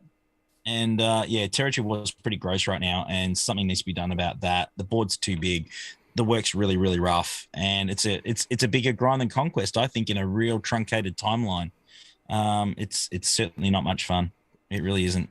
All right. Next thing for Hellenix was this long, arduous word salad, which basically come down to Aldous giving the where his username came from. Nice try, Helly, skipping all that crap. All right, I told you, get a room. Joseph, there's more Helly coming, I'm sure, for Heinze. Just wait for it, Heinze. Joseph Oliver says, question, do you think the new 3-week GHC plus 1 week off will hurt the development of counters to new teams since you have one less week to figure out before it likely switches from 3v3 to 5v5, etc.? No. Usually after the first, this is my experience, especially with new stuff, that first week you have you kind of get a good sense of what's going on with it for any, committed GHC player. I don't know how you guys feel, but I'm pretty quick on like what I'm seeing. Like, okay, got it. I don't need 4 weeks to be like, yeah, I don't know what I'm going to do with this. Usually the third week is when it's solved, and then it's solved for the next right. Forever. rest of that team's viability. Yeah. First week we test it out, and then we get rumors about what teams are good. Second week, then we actually go in and try, and then we find out, that person who was claiming this team was great is actually it's a terrible idea, and he only won because he had R7s versus R4s. Right. There's a lot of ambiguity to it. So, but yeah, I don't missing the extra week. I don't think is going to make any difference with us. Trust me. I mean, it's not going to make a difference. Jason says, question for the pirate: why is the rum gone? That'd be you, Aldous. You're the pirate. Har. Is that me? Oh, I didn't know if it was me. He named the monkey Jack. Har. Okay. You're the pirate of the Jedi Academy. Okay. Har har. I didn't know if he was talking about the fifth brother. No, that's you. We still have the rum. Okay, yeah. good. The rum. We got the rum. It's rum in the morning, then we move on to beer in the afternoon, and then back to rum at night. There you go. Yeah. I thought Johnny Depp needed it all right now. Anyway. Let's see here. Fellow Reagan question: do you think the Padme? You had to spell like that. Oh, Padme. Oh, Padme. It's Padme, not Padme. Do you think the Padme or Qui-Gon team would be more viable before getting GNK? No. You kind of have to get Padme to get up to GNK. Yeah. What about Qui-Gon? What was the question again? Well, it's so the two teams. It's like which team's more viable, Padme or Qui-Gon? On the before you get out of the two. Yeah, out of the two. Well, Qui-Gon Omi is dirty. Yeah, sorry. Yeah. Qui-Gon will boost, and there's so many Jedi and so many Galactic Republic Jedi in the game. You're bound to have Jedi Anakin plus at least one other. So yeah, probably that. Padme is also a good counter for a lot of weird teams. She's a lot better, especially in threes where you very often have Ahsoka left over. So yeah, I would say Qui-Gon for me. Yeah, I mean, I like Padme, but she has now we're getting results. Queen Amidala. Padme. God, I'll get off of this. Nathan H. question: SWGOH has become a chore for me. How can I make it more interesting? I mean, that's an enlightenment question. I can't give you enlightenment. I mean, you gotta. So there's certain things that I love about SWGOH. I'll let the panel say this, but for me, like mods, I hate mods. but I do mods because it leads to me working on my characters to have these tools and characters that for the stuff that I do enjoy. Like I really enjoy JC. I enjoy it. I enjoy doing it. I enjoy playing it. It's like a chess match for me. No matter what the situation is, and the more difficult it is, the more I enjoy it because it's like, God, there's this big obstacle. How do I overcome this kind of thing? So for me, that's my big passion is GAC. There's other things in the game that I love, and there's things that you probably love about the game too. Focus on that. I mean, I look at it like you got to dig through the dirt to dig the trench to get everything in place so that you can, do the things that you want to do. I mean, just sometimes you just got to get down and dirty, do some nasty things to get to the fun stuff that you want to. That's the way I've always approached anything, and especially this game. It's like, okay, I got to do mods. Let me go get my ass kicked in mods, and then, okay, that's done, and I got some nice stuff, and now I can use that in the stuff that I enjoy. I don't know. The rest of the panel, what do you guys? Calvin, I mean, what do you say to someone that says SWGOH's become a chore? How can I make it more interesting? Capitalize on the stuff you do like, and really try to minimize the stuff you don't. Like I hate dark side territory battles.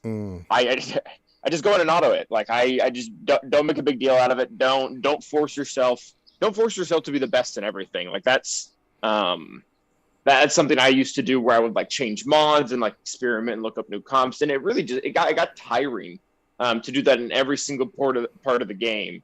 So yeah, just pick kind of what you want to do and don't stress the other stuff. And now this is going to be a hard pill to swallow. But if like you're like looking at maybe quitting the game because how much of a chore it is, and like you hate Conquest, like maybe just swallow the pill of not getting the Conquest characters. Like they are absolutely great, but if you hate yourself while playing the game, then you go without the Conquest characters. Yeah, Heinze. Yeah, look, I agree. Look, I'm find yourself a passion project. I think that's probably the best recommendation I can give. I mean, find something that you enjoy. I mean, quite often we're forced to, work on particular teams that certainly are the most effective in whatever game mode you want to do. But do some dumb stuff. I mean, I've been farming Jawas and stuff like that just for fun. That was great. I've had a great time doing that. Murder bears.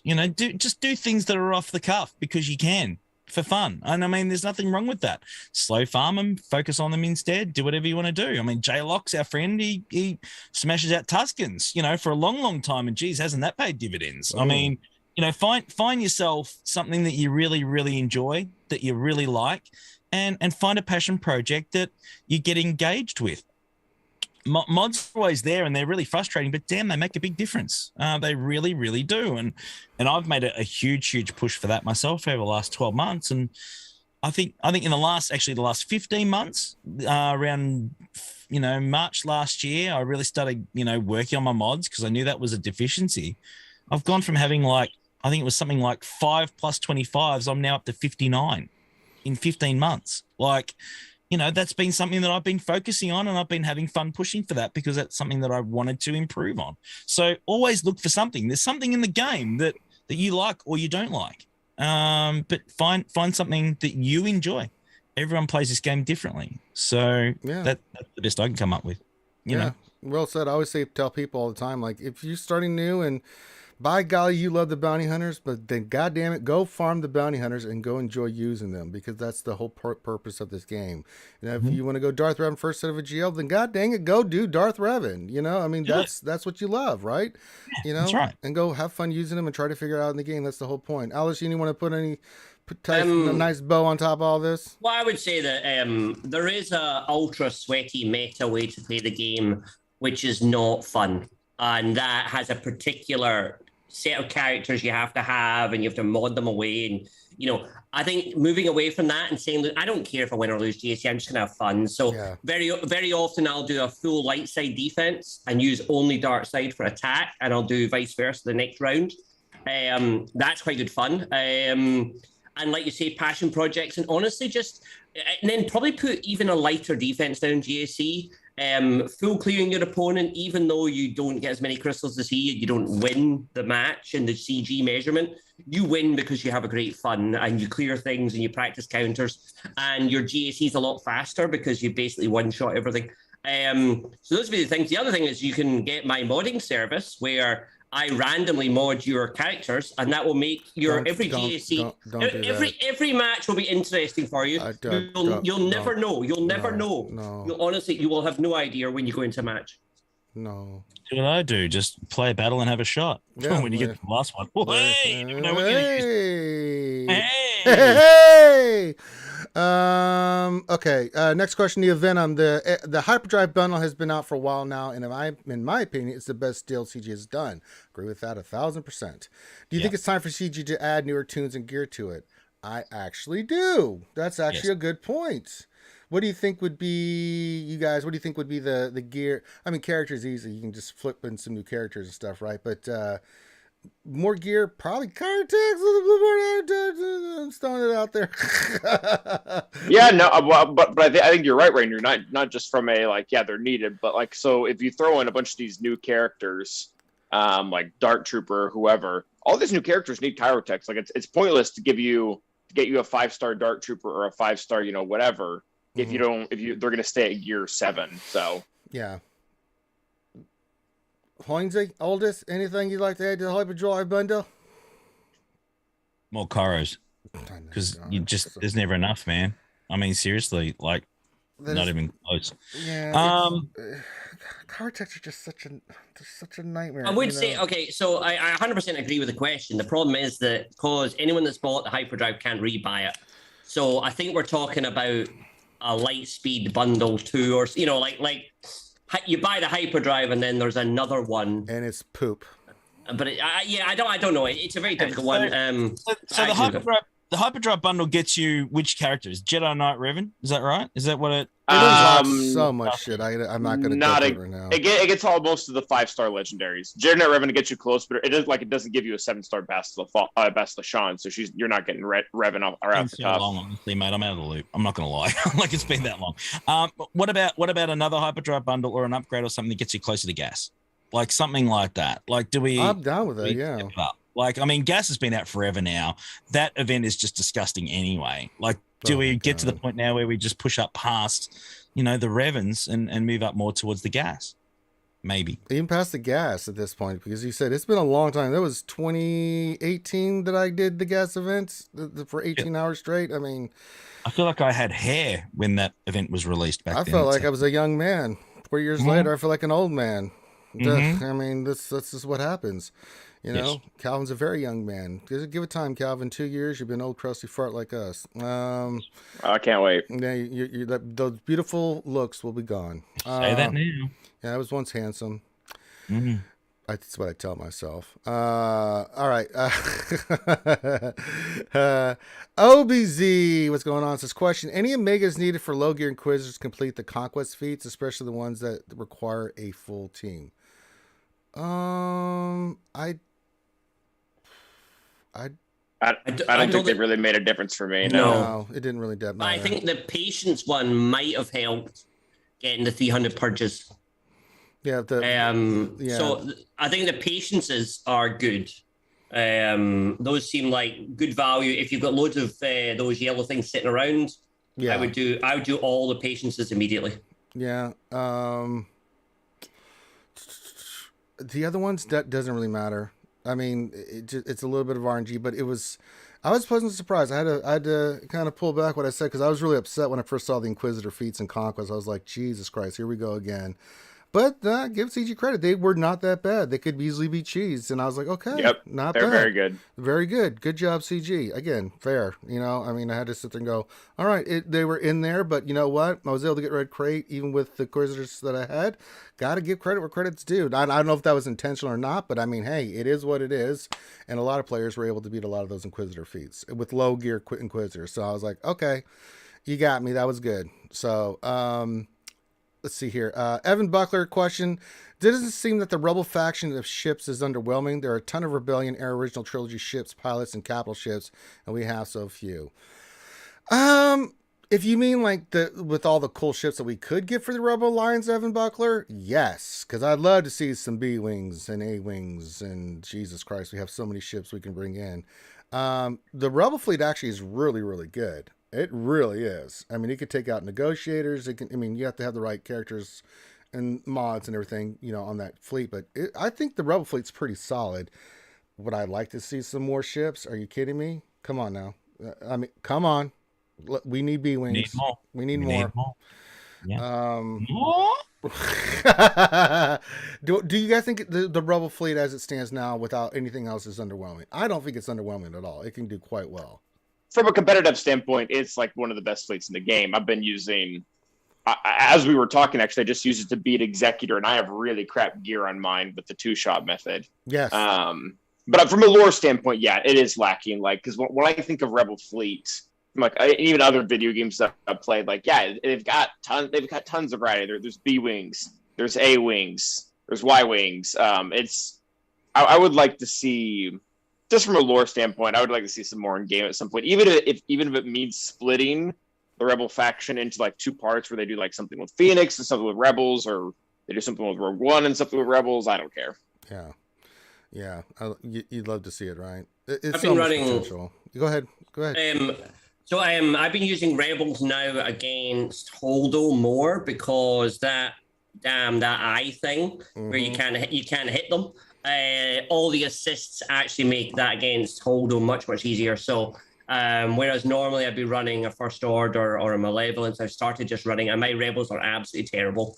But with that new printer ship, the amount of foresight they have, the assists on Rebels make it a lot easier. So that's how I'm running it at the moment. So yeah, I think Rebels actually, to me, have come back into the game recently, because of the Holdo ship a little bit more.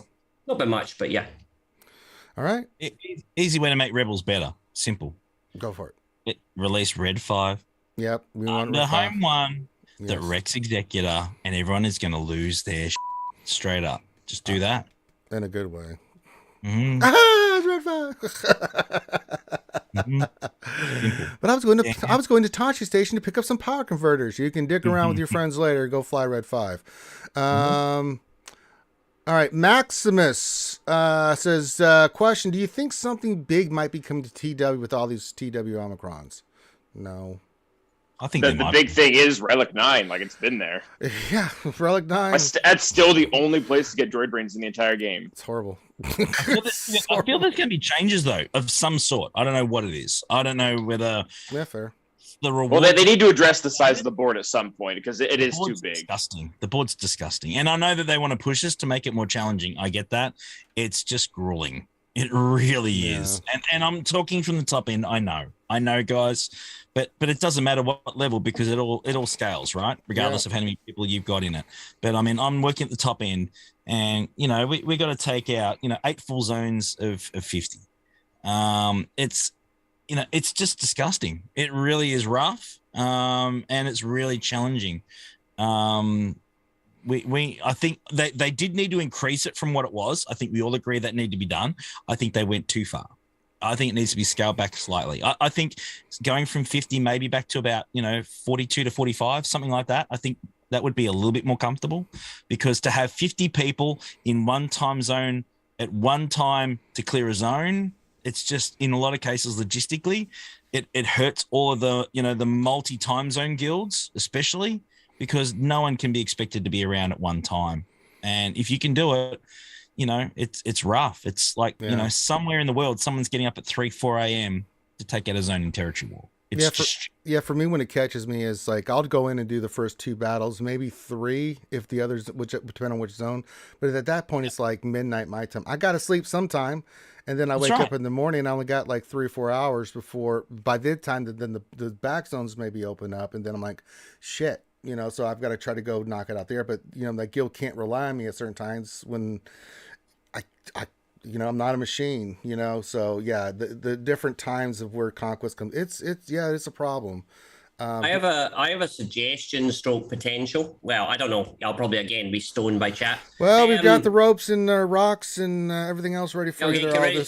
But I do think they could bring the new skill matchup system to TW. So if there's a guild that keeps winning, then you keep matching up and up and up till you get your clock cleaned. That would instantly stop people sandbagging. It would mean that basically, look, no guild could ever win.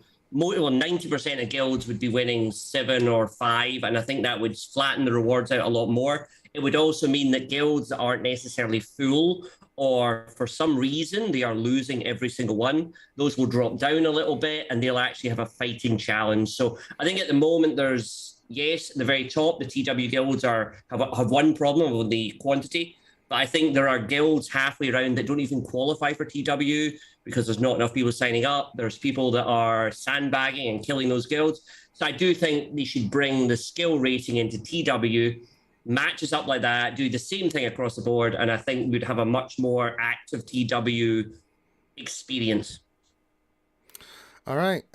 Nathan H. Question. Do any of you qualify for Proving Grounds and can farm a character? I can't do anything there. No, unless we have an alt that I'm not aware of. I don't think any of us will be doing much with Proving Grounds. So, nope. Yeah. Definitely not me. Yeah. I wish. We'll just be watching others tell us about it. So, Nathan H. Question. Who are the most noteworthy Star Wars characters who are currently not in the game? I can only think of Hondo, Bounty Hunters, Pirates, and Sith. Well, Satil Shan's a big one. Cal Kestis still isn't in the game. Kestis is not in the game. Those are two light side characters right there that you could. Jabba the Hutt, Jar Jar Binks, Watto. How dare you say his name in this? Captain Panaka. Yeah. Yeah. Padawan Obi-Wan Kenobi. Yeah, I'd love to see that, man. That would be so fun and so to have all the other Jedi that were in the Clone Wars that still aren't in the game. Did you see, I saw the panel for High Republic, man. That thing is exploding. I did not realize how much that thing is super popular. I've only just started dipping my toes with it. I just haven't had time to really commit to it. But man, that thing is exploding. So we might start seeing some characters from that in the future because those series are taking off, dude. They are pushing that hard, and because they're making a ton of money from it. I didn't realize how popular it had gotten. I knew about it.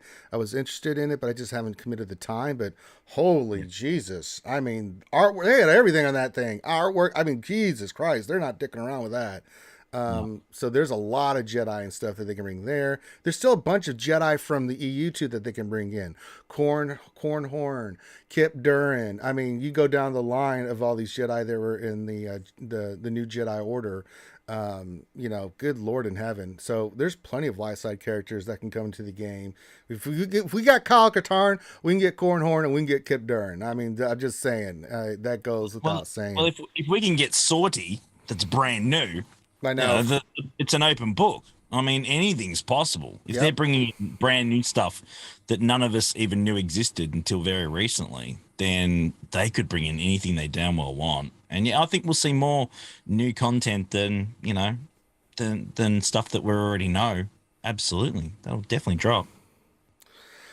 Oh, God. I see Helly's question. I'm just going to knock this out, Heinzie, because it's for you. I told you it was coming. It came. Yeah, here we go.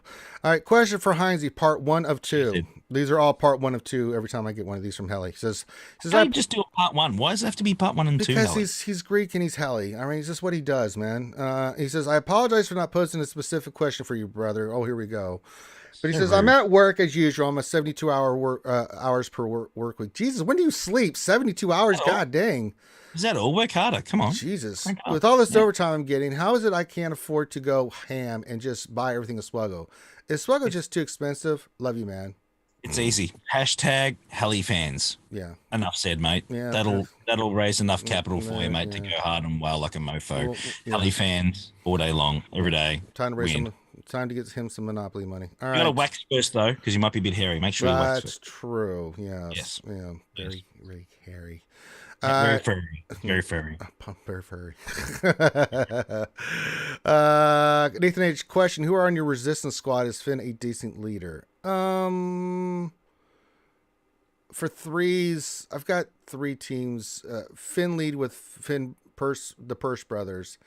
JTR, BB8, R2, but I kind of sometimes I'll put like stick Ray on that team depending if I need R2 for my GL Ray, and then usually I'm like GL Ray, Holdo. I like Holdo in 3s with her, but a lot of time I'm using Hermit Yoda just to get Masters trained. Depends on which team they're using that I'm facing, so I'll mix and match there. But you got to be careful with the Purse brother. JTR is a great counter for a lot of teams, bounty hunters, the CLS team.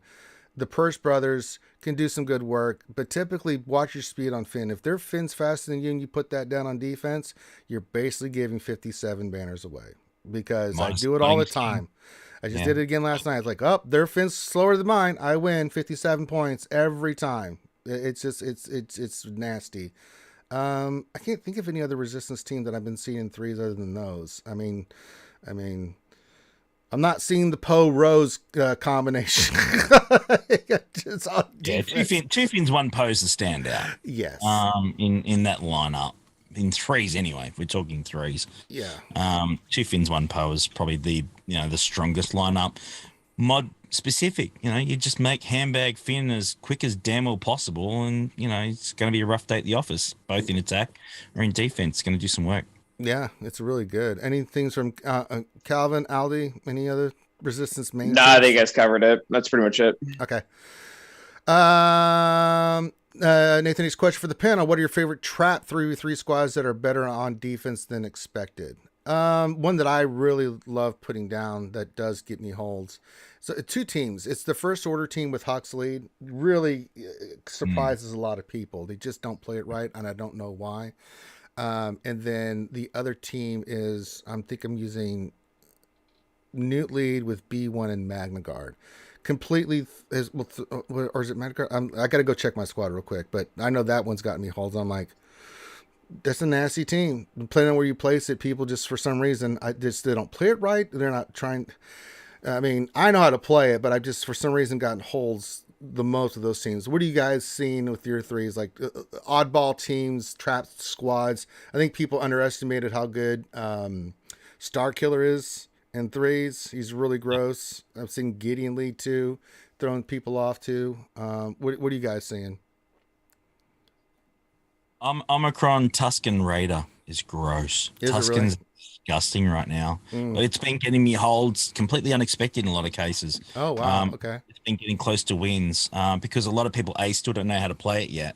And if you set it in the right spot and you don't have reasonable counters that will AoE, which you need to do because you got to hit them at once, you take them all out at the same time. That can be rough. That can be really rough, and you will get drops. It's pretty good for that. And Iden as well. Still a high tenacity Iden can catch you out. There's even people are using Wampa. I got caught out again recently. There's still a 15% chance you get stunned and it's game over. So Iden's been a bit gross too, in a lot of cases. I'm going through my squads. Calvin, anything for you? No, nothing. I mean, I climbed way too high in 5s, so all my opponents have like 500 to 1,000 more relic levels than I do. So nothing. I saw the report. I felt bad. Yeah, I felt bad for you. I was like, careful, Icarus. Yeah, I can't think. I think I had like a team or two. My JMK held one time. I think my Dark Raven held another time. And the only way I've been winning is ships. That's been it. I've had a couple. Go for it, brother. I love Armorer with Ray. That's a problem. It can be if you don't play it right. Yeah, absolutely. Yeah. That is a problem. The other one that really foxed me, Rex lead with 5s and C3PO. That is nasty, that team. Yeah. The speed that team, the number of Rexalates that Rex gets off, that team is near unbroken. I think Van Seal also failed it when he was on my little channel, and I feel it just that team. I don't know how it works, but the Rex 5 and 3PO is trappy as hell. But I agree on the Hux lead, Hux, Tomato, and Stormy. It is also good. A lot of people, but loads of people fail against my defense. I always get like at least about 3 or 4 holds every time. On top of the standard ones, it's always the little ones at the back that people fail against. But yeah. All right. Sorry, Andrew, if I can just jump in Yeah, quickly. go Sorry. for it. No, nobody just pulled me up on it. I might have said high tenacity item before. I actually did mean potency. Oh yeah. Okay. Yeah. I meant We've done that. I may have said tenacity by mistake. I meant potency. I'm sorry if there was any confusion. There you go, Heinz. You're using those surprise mechanics. Subject to change, baby. Subject to change.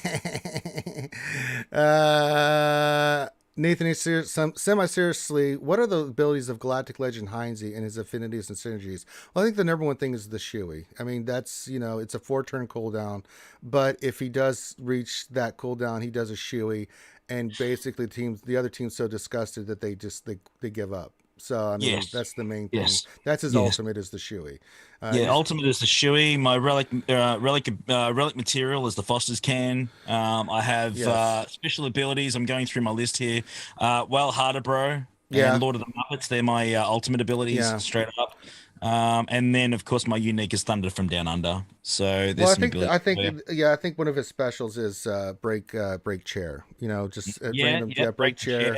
Yeah, slap ass break chair. Yeah. The surprise mechanic. Yes, there you go. Definitely high potency. And unfortunately, according to Mrs. H, way too much speed. Yeah, that's true. Yeah, that's the whole story. Let's not go there. We'll leave that alone. Yeah. That's science. Nobody cares. Says, question: when will the Eternal Twins be coming? Asking for a friend. Bastard. Ewok sucks.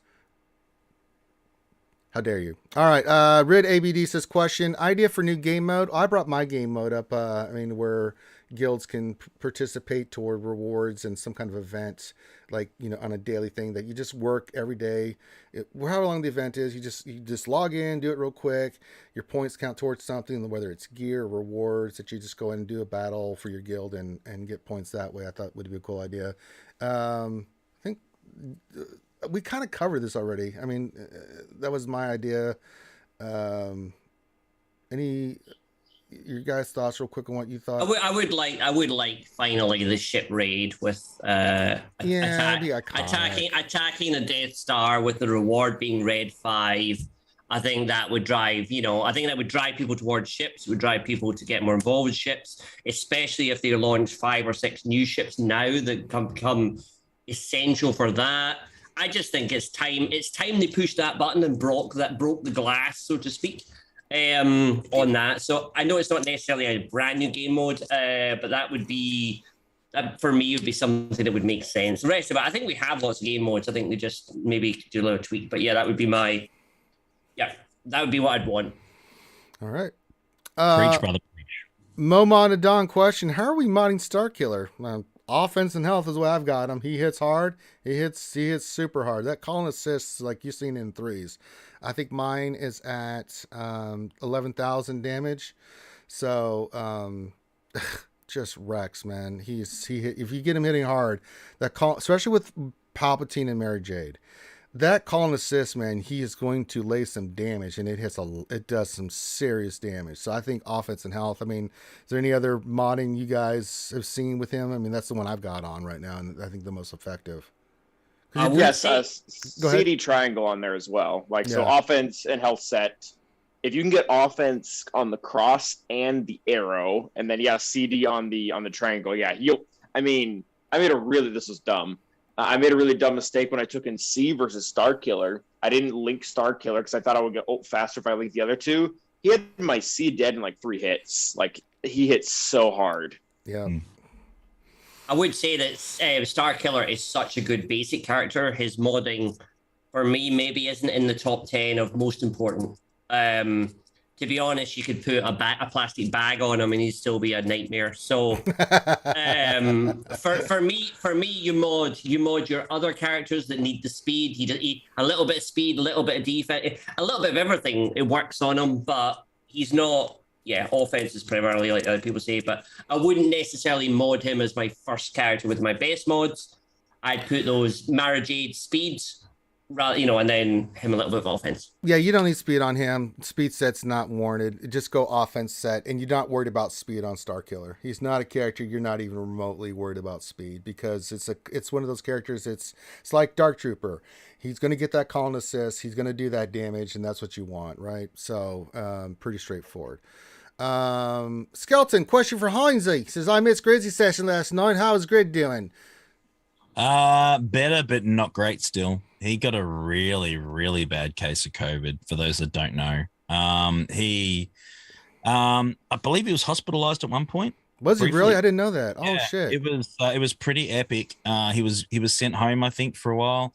I was actually messaging him at his sort of lowest point, if that makes sense. Sent me a screenshot where he actually took 5 steps and his heart rate monitor recorded him at 222 beats a minute. Jesus. Yikes. It was gross. He thought his heart was really, he had real issues with his heart, and he's on the mend. Everything's good.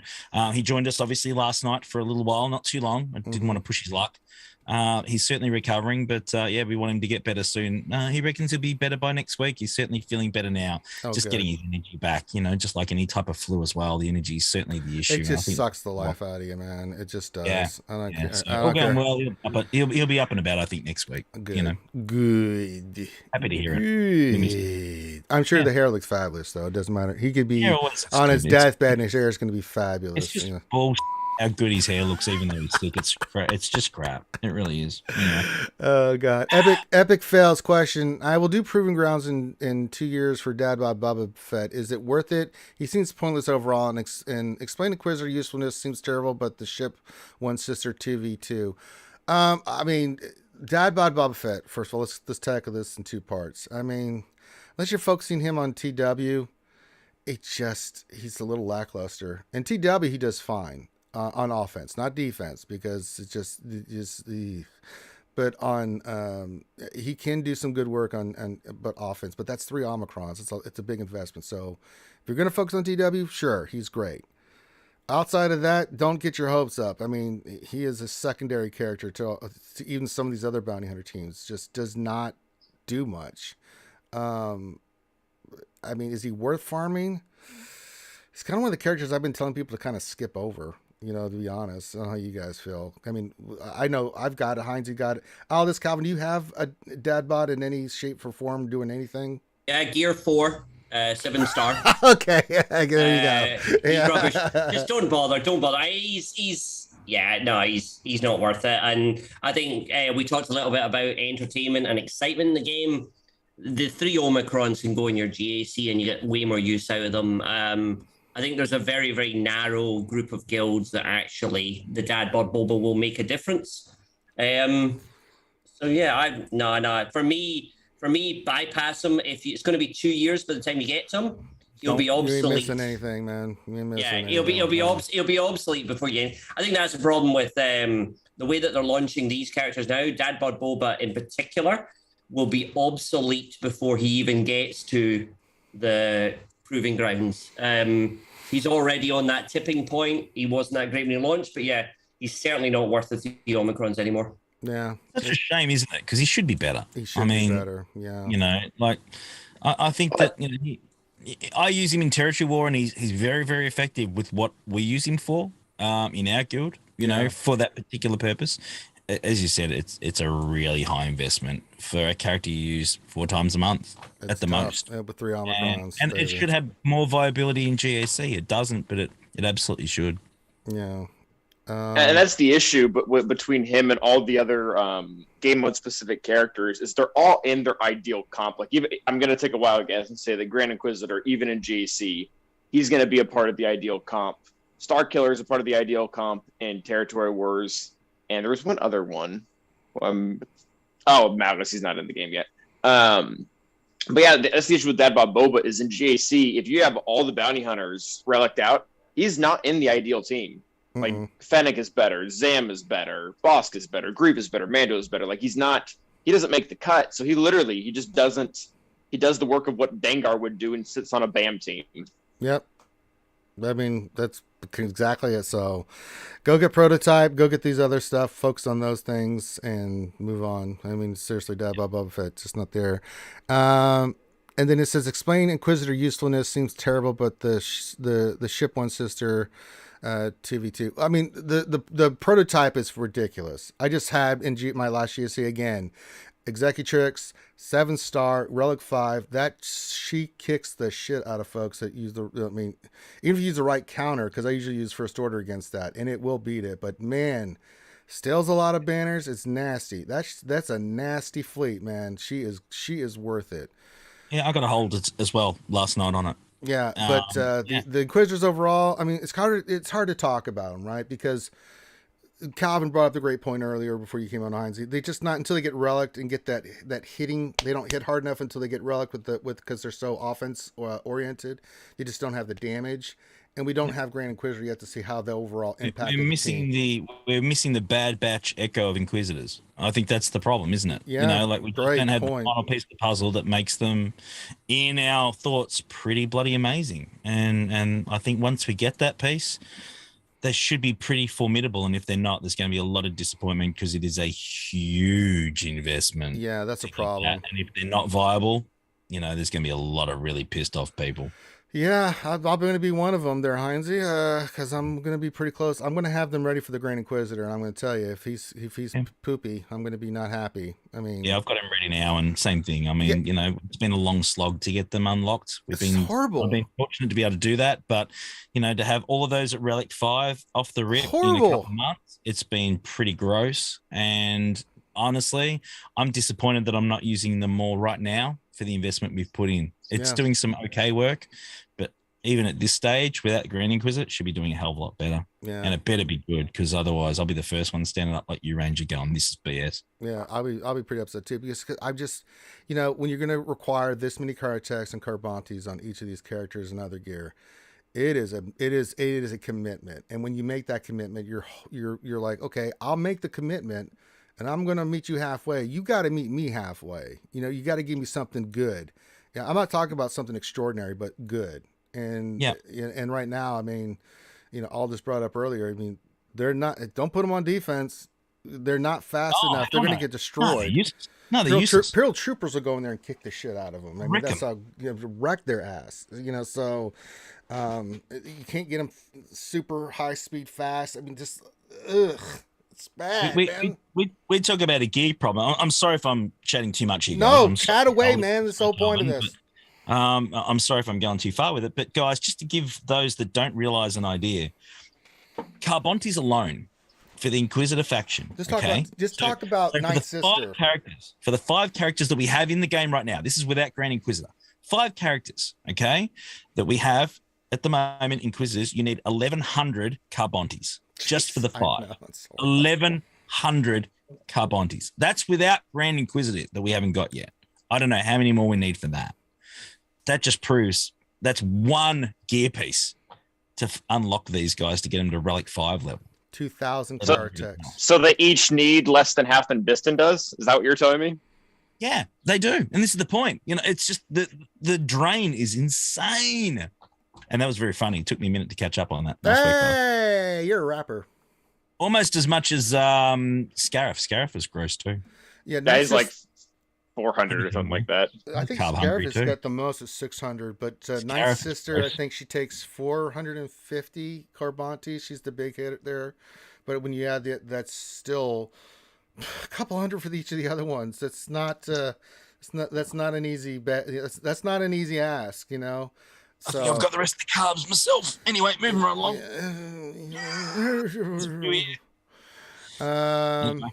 All right. Let's see here.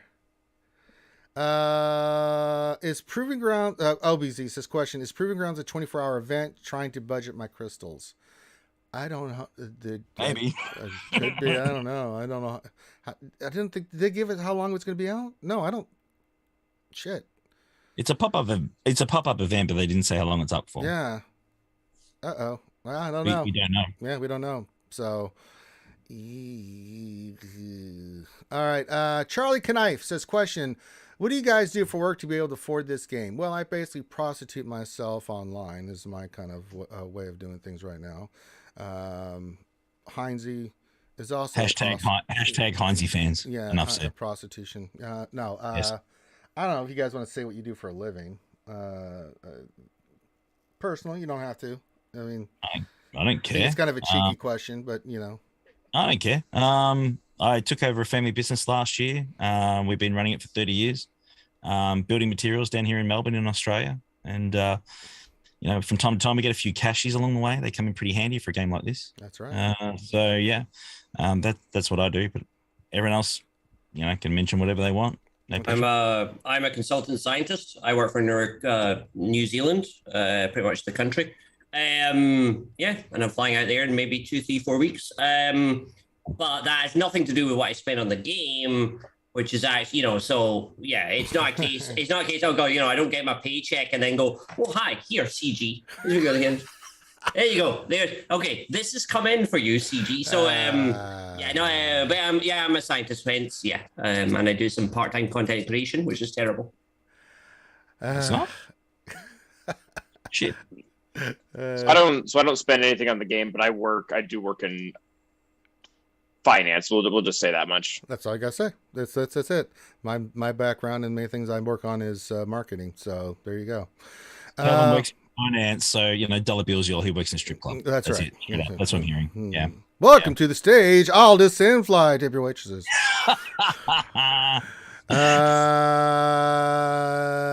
Let's see here. LGD says question: kangaroo as a ship. No, thanks. No, thank you. Kyle Undying Fire says question: is Aldi or the Sandfly the one here today?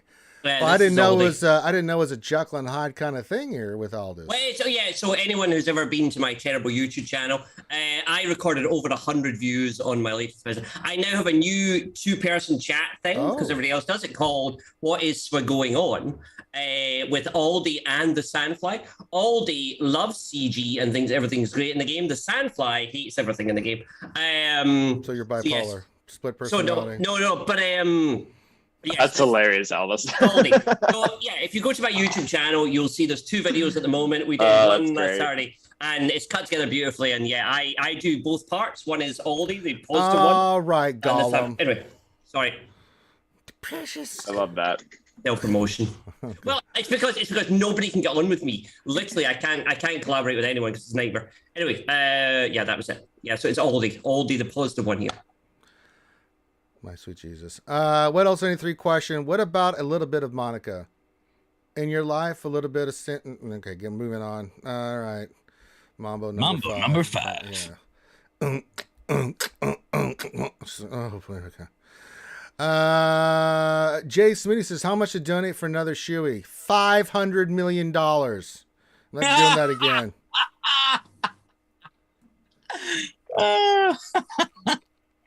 That was just intense nastiness. Yes. That's just, we got our badge. We did it. We're true to our words. And not only we do a shoey, we did a shoey with Foster's. That's a double dipping into the pain threshold there. Look at Aldous over there, just like he wants to throw up right now.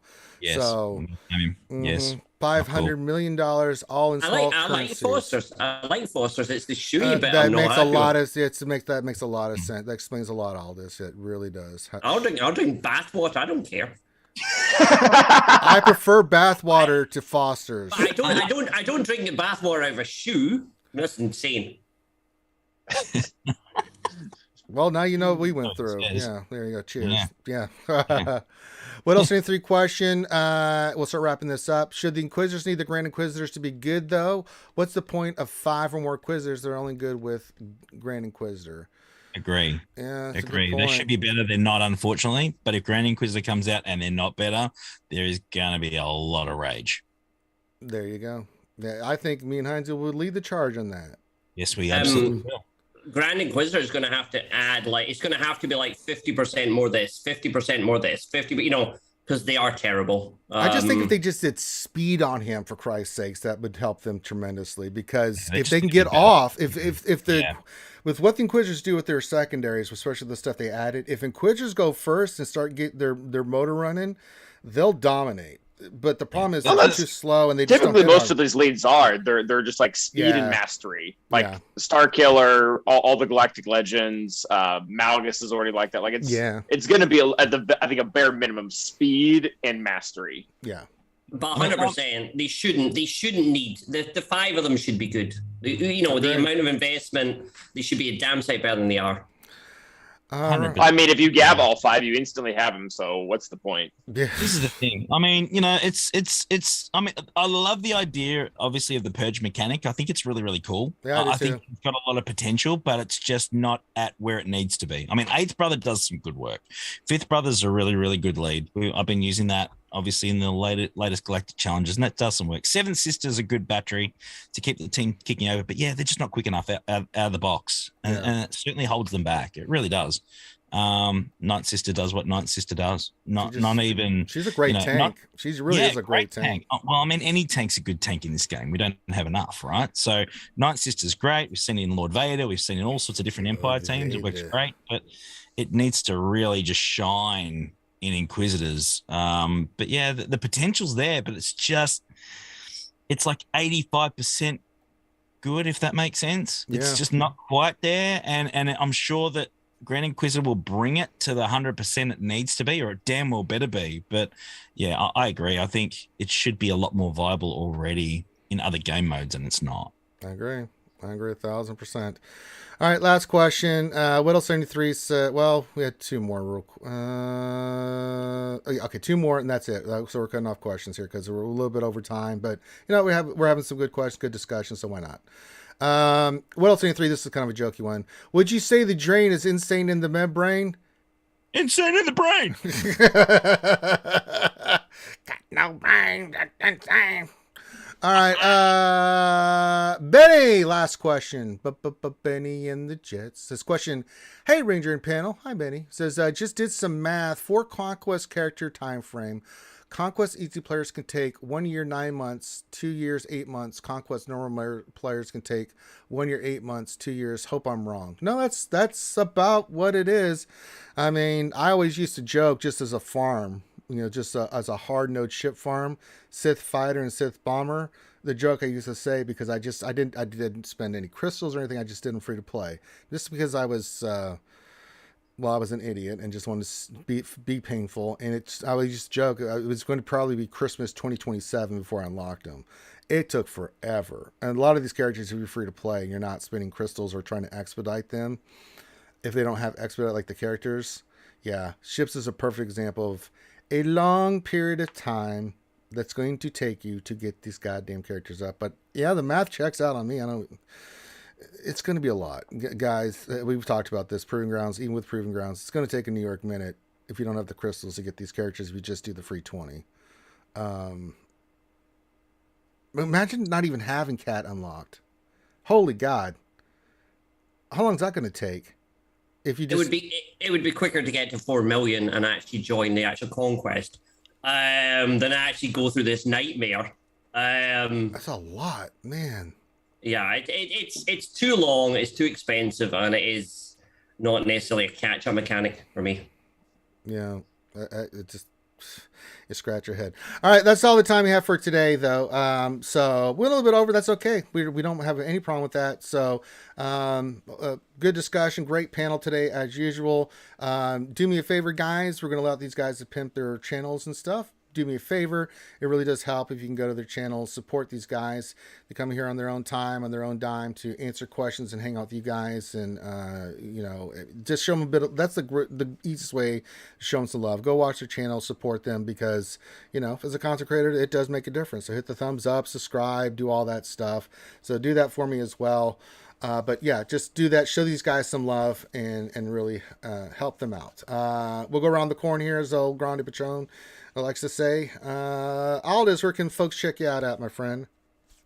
Please go to my YouTube channel. Welcome to Sandflies, and actually be the 104th person to watch my video. That is the exclusive thing that none of these other people can actually offer you that because they get way more views. Be the 104th legend and identify with either Aldi or the Sandflies. We're trying. Okay, I also occasionally do Twitch, but yeah, go to my thing. 100. You can be my 51st subscriber. That is the exclusive. And I said to Loki, tell the SWGOH people.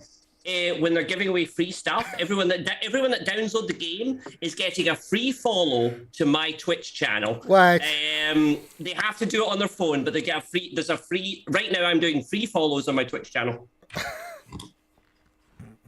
I love Aldous. Bless you. All right, Heinze. God, where can folks check out at? You know what? I mean, look, you know where to find me, right? Galactic Legend Heinze on Twitch, Heinze on YouTube, but go follow freaking Aldi. Go do that. Go check out. Yeah. Do that. Yeah. Get on the Aldi. Get on the Aldi train. Yeah. And fly like a mofo. Go do that. Fly it up, baby. Mm-hmm. But yeah, check out good old, because you stream on Mondays. You do Rogue Action with Cubs. Monday morning, Thursday morning, and then Gridsy on Friday night. 10 East. You got the Night Brothers, and then you do the Gridsy session. So check that out. So it's a lot of really good stuff on those channels. So go check out stuff. Thank you very much. Go see Aldi. I want to see Aldi and his bits and things. I really don't. Yeah, I don't. Yeah, I'm not. No. Calvin Awesome. Yeah, you can find me on a number of mediums. I'm on Twitch, Calvin_Awesome. Do my GACs there. There will be no GAC today. I did it last night. Oh, how did it go? Kicked. Oh. It was fine. We had some bad RNG on the front wall, so we lost a lot of our teams, and then we just couldn't clear. Actually, the Purse brothers on the back wall, which is interesting, but.